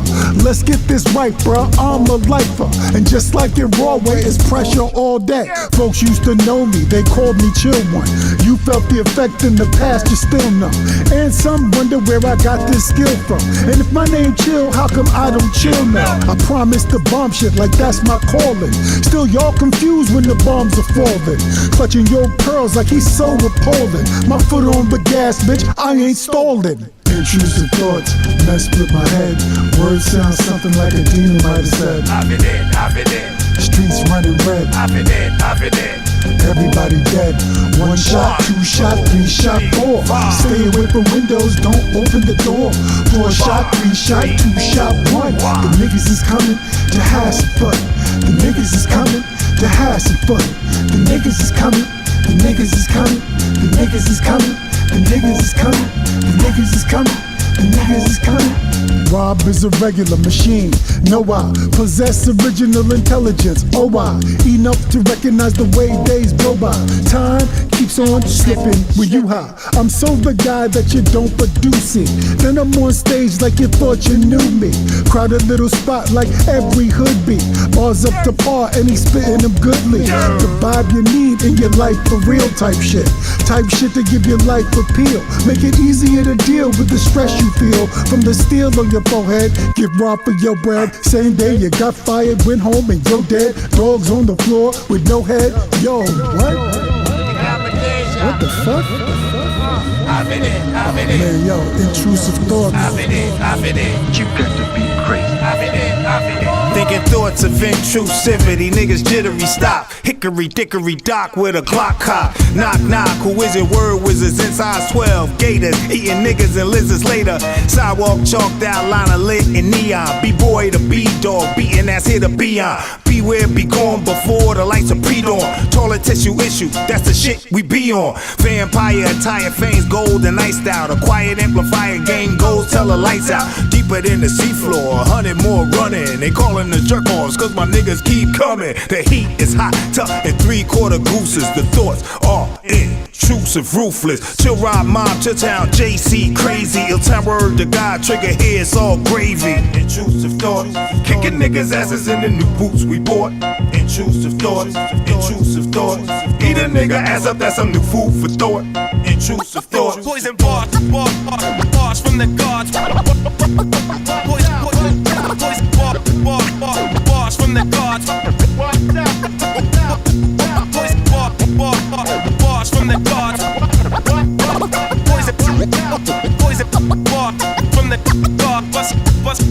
Bust holes in your mirage.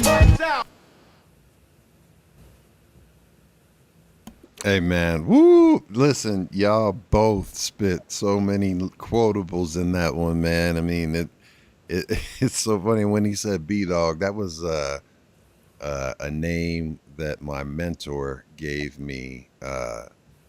That the guy that taught me how to DJ and do professional sound, and actually, you know, kept me on the straight and narrow and gave me like he saw something in me and gave me that opportunity, and you know I owe everything to that man.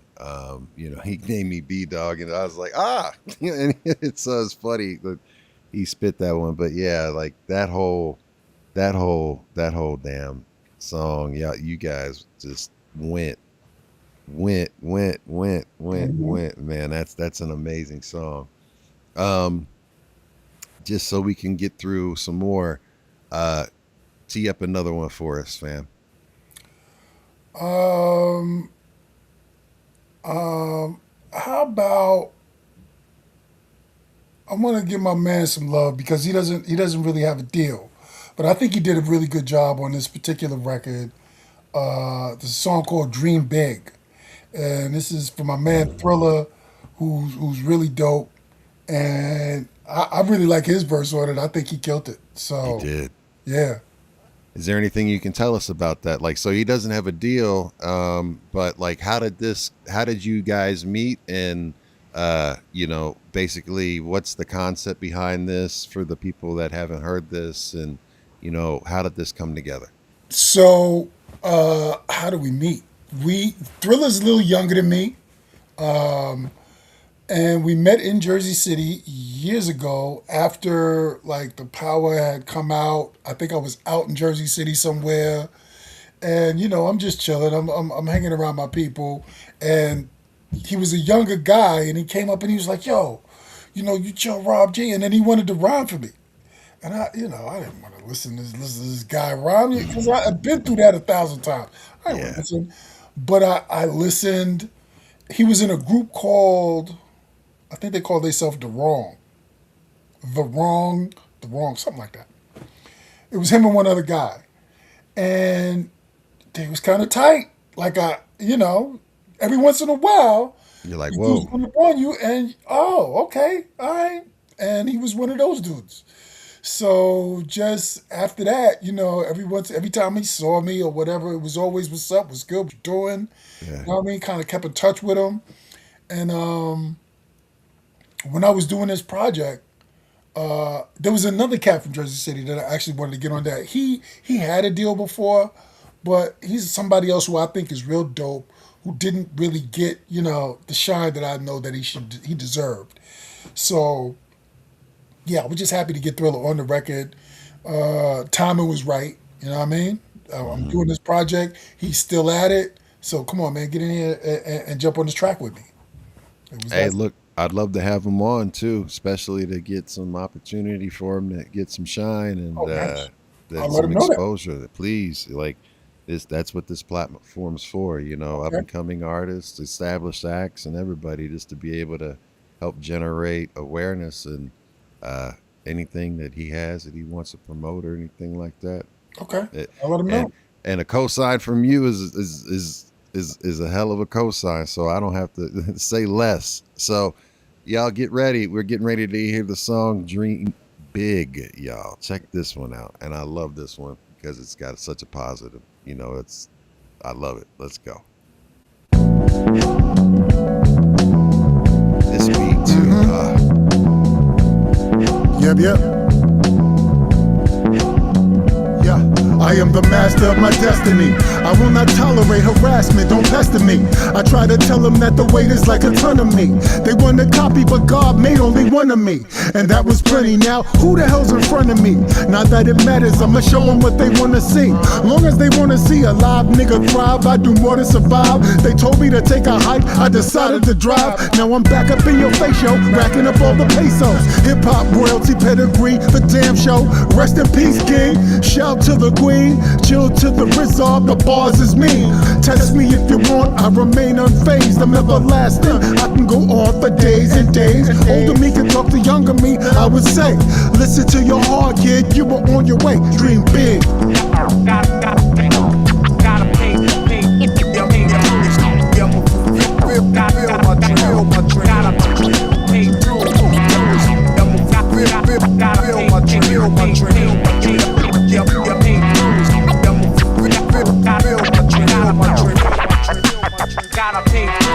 You didn't get shit.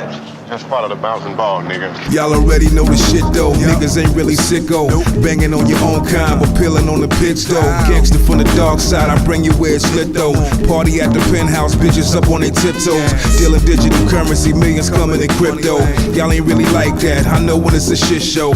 Peeling off the price tag, y'all peeling off the rentals. Y'all don't want it with bruh, man. I hit him from the fifth floor. Aim like a marksman, I don't ever miss those. Or you a moving target, you can swivel and wiggle. Them hollow tips still hit off your ribs and won't tickle. Had that sweet baby Ray sneaking all about your middle. See, it ain't never about that, it's about this though. I'll meet you all out back if ever it's on. Then I'ma turn your lights off. You out your mind, I'm out of sight. Then I walk into the night gone. So that's where it's at. Okay, Blur Brother, let's get it on. Man, yo, he killed it. Like you said, he killed it. Y'all killed it. And I love it how y'all just like the way you sequence the songs and everything like that on this album is impeccable. And then also like how you guys choose how much you go in and how many bars and like everything that you do. It's great job. And the switch up, like G1 said, is crazy. Now we've got an MC that's a very, very, very talented MC. His name's Jim Alexander, and he's currently has an album or a single out that's released called Armageddon. I had him on a couple of weeks ago, and it's with self-titled and Apathy. And he wants to know if you do features. I do. Sure. I got a bunch of features on here. Sure. I would work with. Sure. Gotcha. So, basically we'll make the link happen and there it goes. So if that's cool with you, and we'll talk about that off. I'm not trying to put you on the spot, but he wants to know that. So I told him I would do it. He said, and then he said Black Gold is one of his favorite all-time albums. Wow. Yeah. Okay. So yeah. So I know that would mean a lot to him. And he's a good cat, man. He's a really good dude. He's very talented. And if you'd like to check out some of his work, I interviewed him a couple of weeks back, and you can take a listen to him. But his name's Jim Alexander. He's dope. That's his rap name, Jim Alexander. Jim Alexander, yes sir. Jim Alexander. Yeah, Jem Alexander. Okay. Yep. Yeah. So give me another song so we can get into it and let these people hear it. A song that's pretty good I think it's like a good dance record is the song I did with R.A. the Rugged Man and Sadat X, and it's called Ridiculous. Yes. So I kind of like that one too. Tell us about that, like, cause you've done several things with R.A. and then of course Sadat X still continues to put it down. I mean, when you think about distinct voices in hip hop, when you hear Sadat X, and he always laces a track. I mean, it's just, he could just say Dr. Seuss stuff and it's still the delivery with just in his voice is ill, right? I cannot wait to have the opportunity to interview that cat. And R.A., you've done multiple projects with him as well. Like, how did this whole track come together? I knew that eventually I was going to reach out to R.A. Because I think the reason that I have any features at all on this project is started with a question from C-Doc, and he just simply asked me, "Hey, so Rob, who else are you going to rap with on the album?" Because I think I had already done the song with Chuck, and then he was like, "So you could get anybody else?" And I was thinking, like, well, who else could I get? And that started the journey for me. Who else could I get? Who would I get? And so I figured I'd reach out to my man R.A. Of course, I'm going to go to Lakim. I'm going to get, let me see if I can get the rest of the Flavor Unit on it. Who can I find to put on a project? So when I called R.A., I sent him a track. He was like, "Oh, yo, this is dope." And while we was talking about it, he said, "Yo, I just had a conversation with Sadat X. He's working on some new stuff too. Maybe he'll want to be on this project. You think I should send it to him?" I was like, "Hell yeah, send it to him." So he sent it to Sadat. And this is my man's too. I kicked it with Sadat a couple of times here and there, ran into him. And so, yeah, man, get him on there if he's ready to do it. And he was like, yeah, he would do it. You know what I'm saying? I spoke to him about it. He told me he would have it back in about a week. 7 days later, he sent the vocals in, and now we got the song Ridiculous together. Yes, y'all. So we've got Ridiculous, and it's an amazing song. I'm getting it right there. There it is. All right. And here we go, y'all. Let's check this one out. Hey, this is ridiculous. Now how the hell we get here? But we ain't going nowhere. Yeah, it's ridiculous. You might feel it ain't fair. We gon' be right here. Yo, it's ridiculous. How the hell we get here? But we ain't going nowhere. You feel it's ridiculous. You might think it ain't fair. We gon' be right here. They told me to stick with it. Flow more fluid than liquid is fucking ridiculous. How meticulous. Chill Rob G could get with this, man. Listen, I came to rock the show. Watching slow-mo cause they quick when they hop on the stick. But listen, I got to go. I'll be around tomorrow, maybe then you might get picked. I'm about the details. When I'm designing rhymes and lyrics for retail. Value I wanna add is mainly for resale. So I can sell to you, you tell to whoever you choose. Hey listen, I can't fail. Decided long ago it's no jail. So offer all the fees you want but no sale. Chill Rob, not guilty, you can't even picture me filthy. Hey, this is ridiculous. Now how the hell we get here? But we ain't going nowhere. Yeah, it's ridiculous. You might feel it ain't fair. We gon' be right here. Yo, it's ridiculous. How the hell we get here? But we ain't going nowhere. You feel it's ridiculous. You might think it ain't fair. We gon' be right here. Snatch the ass off my varsity sweater. Chill Rob and R.A., that's a soiree. Freak Maguire, pray to who's ever your messiah. Get you there. You living and you die. The cowboy rides alone. You get hit with this stone, you gon' have to bury your own. You about to wake a sleeping giant. take two and pass. I slip past the mind, but we blowing on gas. My guy, you look better with the mask. The wild cowboy is a hell of a line. I wasn't born with the name Stein, and I never rode the pine. I was always a starter. My grind made me work harder.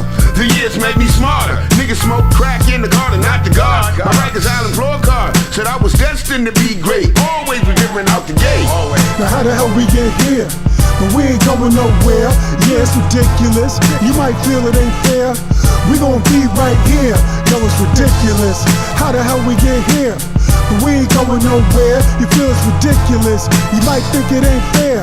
We gon' be right here. Yo, let's send the whack rap back to irrelevance. Origins, Ethiopian bone skeletons. Back with the elements, rapping intelligence. Trip trapped in the pit, capturing elephants. Primitive tentacles, sponge like gelatins. Dinosaurs, some say I'm an antique, but there's no talk on sight. Let the hands speak. Lyric skill of a chill rob, kill guard, kill squad, man deep. Ain't an MC with a better pen. The GOLDEN era never end. The legends of the era hit you in the head again. That bump knock MOP back when men were men. Before death I had to climb from the gutter, and I left my mark like the King 900 number X dot not dot com. Show 'em what you got. Kwame Royal Flush playing poker with the dot dot X. Bring the red dot headshot precision.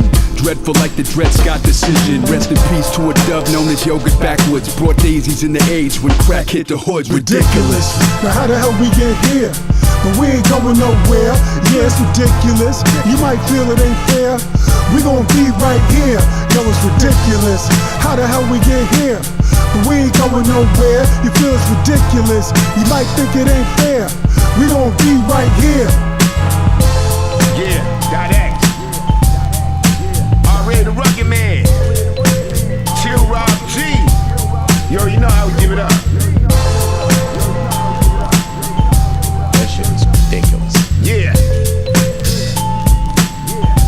That shit is ridiculous. That shit is ridiculous. Yes, it was, Dave.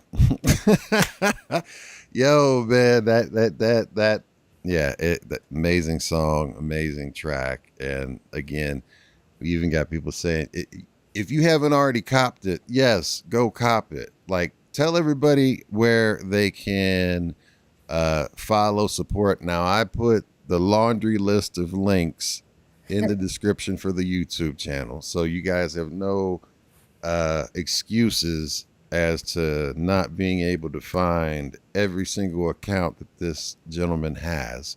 But tell everybody, you know, where they can cop this. And y'all, you even got cassettes, you've got special colored vinyl. You know, it's an amazing album. It looks great. The packaging looks great. But please, by all means, let everybody know. Absolutely, man. This is sold digitally anywhere you can buy music. If you like to shop at Amazon, wherever you're comfortable buying your music from, iTunes, Amazon. The only platform we're not on is Spotify. Yep, and fuck Spotify. Exactly that. The hell with Spotify. Anywhere else you want to buy music from, I'm on Bandcamp. You can get it from me directly. We got some vinyl copies too. I don't know. Yeah, you do. Yeah, we got some. Got that blood red, man. Yeah, it's crazy looking. It kind of looks like fire emojis. I forgot what they actually call it. But we got some vinyl. We got some cassettes. I don't know if anybody got a cassette player, but Doc pressed up a few cassettes. I do. Man, and do you? Yeah, I found my a couple of them. I found all of my old school ones. I've got my father's Technique cassette player. Actually, I have two Techniques cassette players. One's a double and one's an old school silver one. And then I have another Sony one that I used to use a lot to bring down my mixtapes and everything like that. Because I would do mixes on a mini disc and then dump them down, or I would also use reel to reels because I know how to splice too. My mentor taught me how to splice tapes and, you know, do all of that stuff. So right. Yeah. So yeah, man, that's what it is, man. So we out there, man. We you know, please, you know, if you like good hip hop, I think I got something for you.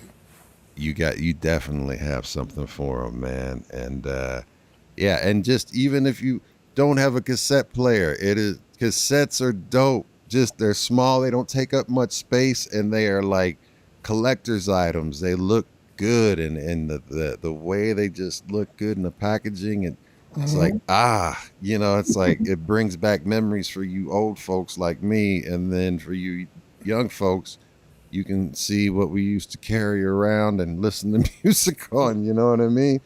For real. So is there a video that you'd like to go out with? Because we normally end off the show with a video, or we could actually show the video. The song is playing. What was that? The song is playing. The song's playing right now? I hear it right now. Now stop. All right. Okay. Thank you for telling me that, because I couldn't hear it at all. Yeah, and you know what? When you was playing it, I couldn't hear it. Really? Yeah, but I can see y'all can hear it. So that's crazy. That's good to know. I'm gonna yell at these people some more. Give me another reason to yell at these people and put in another ticket. Be like, y'all are tripping, tripping. But no. Give me a video. Give me something that you would like to play on as we go out. Yeah, because I was about to tell you, but I got bounced. But yes, sir. I was gonna let you out. Yep. One more. What else I got on here? You know, a couple of people told me they like I Am, and it's the only other song that I have without a feature. You know what? Nah. Let's play Never Ready.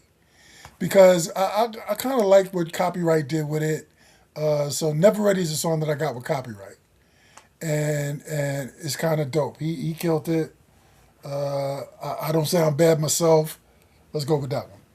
All right. So look, shout outs before you go, because we'll let you go and let you get up out of here, fam. And I appreciate you. I hope you enjoyed your time. I'm so grateful to have you on my platform, and hopefully, the next time you drop something or whenever you want to come back, it would be a blessing to have you back, family. I hope you enjoyed yourself. Yeah, I mean, and we got to stay in touch, because I'm definitely going to get my man Thrilla, your contact. Please. You know what I mean? Because I know he need that. Yeah. So, yeah, I can tell you real quick, though, Never Ready. I wasn't really sure, who I was going to get to be on the record with me. And it was C-Doc who said, yo, I got this kid Copywrite. And I hadn't really listened to a lot of Copywrite. I'll be honest, I hadn't listened to a lot of Copywrite stuff. Mm-hmm. But when he said that, I heard the name before. So when he said that, I immediately I checked out, I can't remember the name of the song now. I definitely am getting older, man. I'm sorry. I can't remember the name of the song. It was dope. I was like, yes, indeed, bring this kid in. So, one thing I have to say I'm proud about this project is everybody that's on it, the bars are there. Like, I got some spitters on this record, man. So if you like hip hop, if you like lyrical type dudes, check this out. That's all I can really tell you. And it's Never Ready, right? Never Ready. Yeah, man. All right. So look, I'm going to let you go. Thank you so much, family, and everyone give the one and only Cool Rob G a round of applause. Thank you. Rob. That's for Chill Rob G. Listen, I'm on an all liquid diet. I'm tired. I ain't mad at you, man. Yeah, man, my bad. I spelled gem wrong. It's GEM, not JEM. It's been a long week. But look, man, thank you so much, and much love to you. And we will catch you on the next side, man. All right, then, thank you so much. Thank you for everybody. Peace. I'm out. Peace. Be easy. All right. All right. All right, y'all. That was, of course, Chill Rob G, not Cool Rob G. So I want to say thank you to everybody that tuned in, because we will be playing Never Ready before we get up out of here. But just to give you a heads up, yes, I have cancer and I am going to have surgery tomorrow. So I am going to be taking all next week off. But we will be right back after that week and coming right back with the one and only on Monday. And it will be Monday the 24th. We'll have the one and only Ultramax 7 interview. So make sure you tune in. It'll be the same B-Boy time, same B-Boy channel. That is 9 p.m. And I'm going to say all the syllables that I add to it, Eastern, because I know it's Eastern, but it's Eastern from where I come from, and that's how I say it. 9 p.m. Eastern, 8 p.m. Central, 6 p.m. Pacific, 7 p.m. Mountain. All the channels at B-Boys Underground on YouTube, Ghost Boogie 66 on Twitch, Ghost Boogie 66 on Kick. Probably I will be doing some DJing that week that I'm off. So if you guys like to hear open format mixing, I take requests, and sometimes probably next week I'm going to be doing a lot of hip hop mixes from our previous guests, and there'll be a whole lot of SpitSLAM in there, and also a whole lot of college top 30. I got to give a big shout out to the one and only C-Doc for linking this up and making this happen, and I got to give a big shout out to Soul Rack. Make sure you follow him. He's currently charting number 2 on the college top 30 radio hip hop charts, and I mean he's above DJ Premier, Static Selector, right? So let's get him to number 1 because he has a great song, especially for this day and time. It's called Welcome to America. And run this up too. Please purchase, please support, do what you can to support these artists that are bringing you real hip hop, you know, basically from the soul. I mean, anybody that says they don't like new hip hop, they don't know what the hell they're talking about. I understand what people are saying when they say they don't like new hip hop because it's like the newer genre, the sound of the youth, but there are plenty of youth out there listening to it, and I'm not one to pass judgment on anyone's music because I'm not going to gatekeep like the old heads did me when we were listening to hip hop. You know, there were too many people shitting on our music when we were younger. So it's the youth, it's what they're connecting with, and let them be. You know, music's for everyone, and not all music's for everyone. You can find the music that's for you, and that's kind of what we're trying to do here at B-Boys Underground, is give you a whole bunch of different content. But mad love to everyone that's in the house. C-Doc, thank you so much. He's been lurking, I see. Make sure you go ahead and go to Public Enemy, or at Public Enemy, which is channel 0 on YouTube.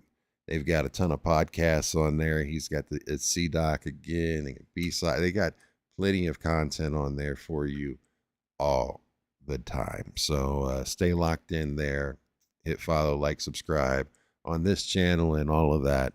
And this week has been really a blessing and an honor. It's kept my mind off of tomorrow, but there's no fear. There's no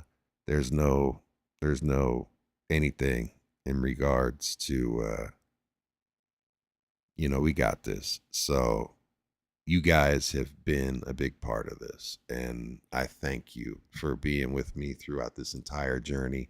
I would have never thought back in 2020 when I started doing this that it would have came this far. Kind of like Biggie. I almost wanted to quote Biggie, but you know, we've made it very far, and everybody that's been with me throughout this journey along the way, I have nothing but gratitude and thanks for each and every single one of y'all. And you guys that are new here, welcome in. Enjoy the ride, because it's up and down and all around, and it's only up from here. So thank you again to everyone, and I will see you. I appreciate all the positive vibes and all of the love that I've been receiving. So thank you again, and shout out to SpitSLAM, because they are absolutely doing work and putting in work where it needs to be done and putting out quality products. And shout out to everyone that's out there that's continuing to support real hip hop, keeping it alive. And with that, keep it positive, keep pushing, keep persevering, stay in the present, not in the past. Don't let it kick your ass. Just learn from it. And don't trip on the future, because I've died twice. And guess what? Both times that I rode the lightning back like Thor, and they said, welcome back, Mr. Boogie, all the stuff that I was worrying about didn't matter. It didn't matter. And all I was worried about, or happy that I was back, and I was definitely in the present then, was just, where's my wife and kids, right? The things that matter the most, right? And that's all that matters. And focus on the positive. If you continue to dwell and have intrusive thoughts in your head that are negative, you're going to draw negativity to you, and you're going to create your own destiny, and you're going to put a negative spin on your destiny. When I started practicing gratitude, all of these opportunities started opening up immediately, and how fast they flooded in, it was amazing. So I wouldn't have folks like Soul Rack and SpitSLAM and C-Doc and Jim and all of you guys. Like, it just wouldn't be there if I wouldn't have changed my mindset. And I thank you. It's made me a better person, and I hope you guys enjoy the content that we're trying to bring you. I'm working really hard on it. And again, thank you. So the next song we're going to leave you with is called Never Ready. So much love, y'all. And from my city to your world, I got to give a big shout out to City World Media. Go to cityworldmedia.com, bookmark it. I've got my brother DJ Todd D. Blaze and Serene Solution. We've got more content, more podcasts getting ready to pop up on there. And it's going to be just a gamut of different types of content. So support. They also have their own magazine, Street Noise Magazine. If you want to be featured in the magazine, you can actually, if you're a dope ass plumber and you got something to say about plumbing, they'll do an interview. You can have your own magazine. Holler at them. Holler at me. Much love. I'm Ghost Boogie, and we out. Rallo.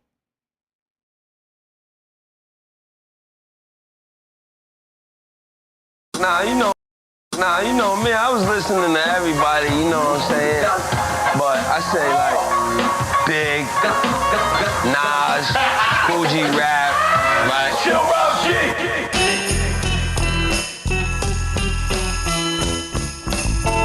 You were not ready, now you was never ready. Here I come again. Truth be told, there ain't a lot of rappers who could get at us. I'll make them scatter like, what's the matter? Step to the plate, he ain't no batter. He's a pill popper, a drug clocker, and not a rocker. I'm a showstopper, the hard is hard. I'm like a doctor with my street knowledge. I demolish the weak, polish beats, keep dollars in deep pockets and creep while you sleep. Heat generator and a sleep penetrator in your dream. I may seem twice as mean, I am greater than your worst enemy. 10 of these couldn't handle me, and any connoisseur of the raw wanna sample me. When I am in this mood, it's best to keep quiet, cause I will eat your food, put the dye in your diet. Drinking rye at the riot, getting high at the Hyatt. You say bye, I can buy it, no denying I'm the flyest. I am chill with the skill, you imagine you my equal. I hit you with the sequel, a sequel to the sequel, here I come. You are not ready now, you were never ready. Here I come again. You are not ready now, you were never ready. Here I come again. You were not ready now, you were never ready. Here I come again. You talk a whole lot of ain't said nada. You vegan enchilada full of beans. I'm on the scene, we could do it out of jail. Ready, fail, steady, bail, heavy loser. Too petty, super slow, wrong choice chooser. I ain't come to accuse ya, people love to argue. I am not a cruiser, just a bruiser with a dark hue. Got a reputation that beats me where I'm going. Before I start the business, people already know it. Skillfully crafted sounds from a master. Still sound diesel, before and after. Trust me when I tell you it's bullshit they sell you. Deal fell apart the moment the Rob fell through. Still with more flavor than your favorite chef. Still speaking more life with every breath. Still doing what I do and quiet as kept. They say Rob came back, but I ain't never left. You are not ready now, you were never ready. Once again, here I come again. Like Chuck had said, the gun is heavy. You are not ready now. As the vinyl plays, think Christopher Rios' final days, cause the pun is heavy. You are not ready now, you were never ready.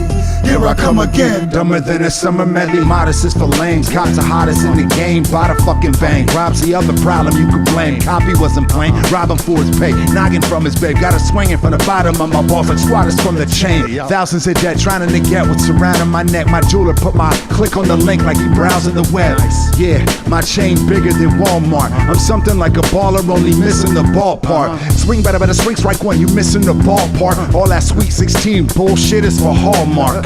Caucasoid, hearts of toys, I turn dark and void. They lost the joy, played themselves and dropped pills like Arkanoid. We got the best rappers out saying they can't do it. Shit, don't call yourself the best if you can't prove it. I paint music, pitch black on the curb, treat life like Scrabble, never going back on my word. You are not ready now, you were never ready. Here I come again. You ain't never ready yet. You are not ready now, you were never ready. Here I come again. You ain't never ready yet. C-Doc, C-Write, Chill Rob G, ever ready, forever deadly. All these other rappers forever petty, get them the fuck out of here.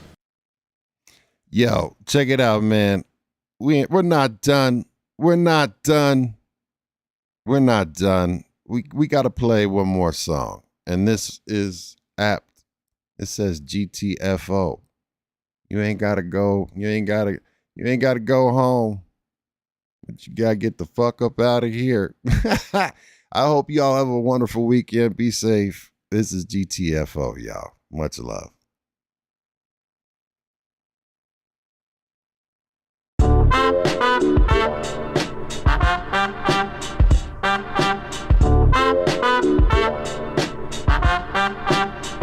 Don't get it confused, I am one of them dudes. I ain't got no fuse. I goes the fuck off. The hell is a lose? I'm telling you true. Don't bring me no news. I goes the fuck off.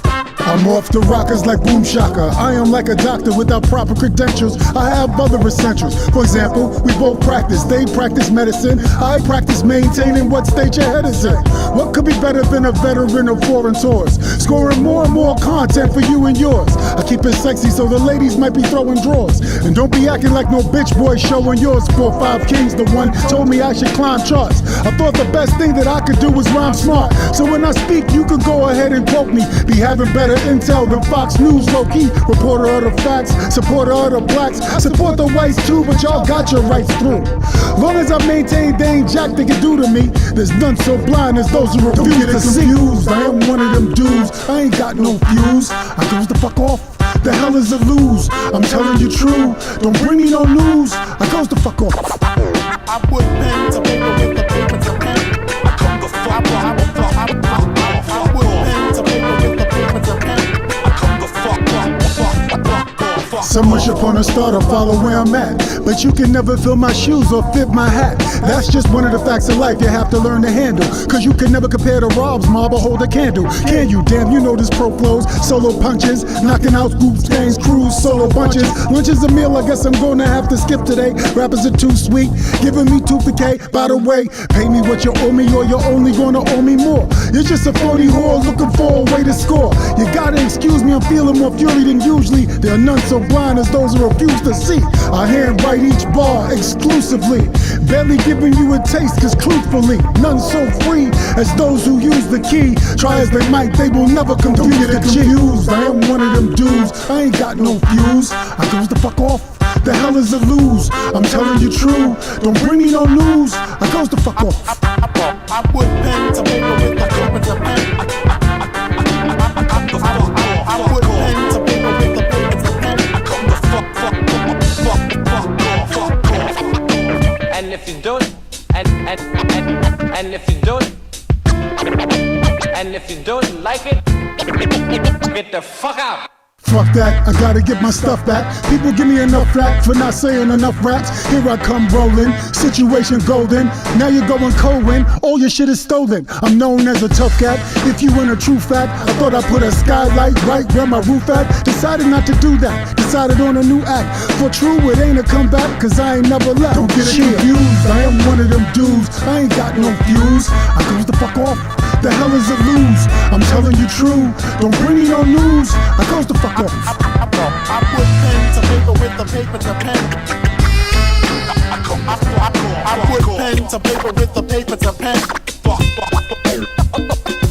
I put pen to paper with the paper to pen. Fuck off. Thanks for watching. Like, subscribe, share, follow. From my city to your world. We are City World.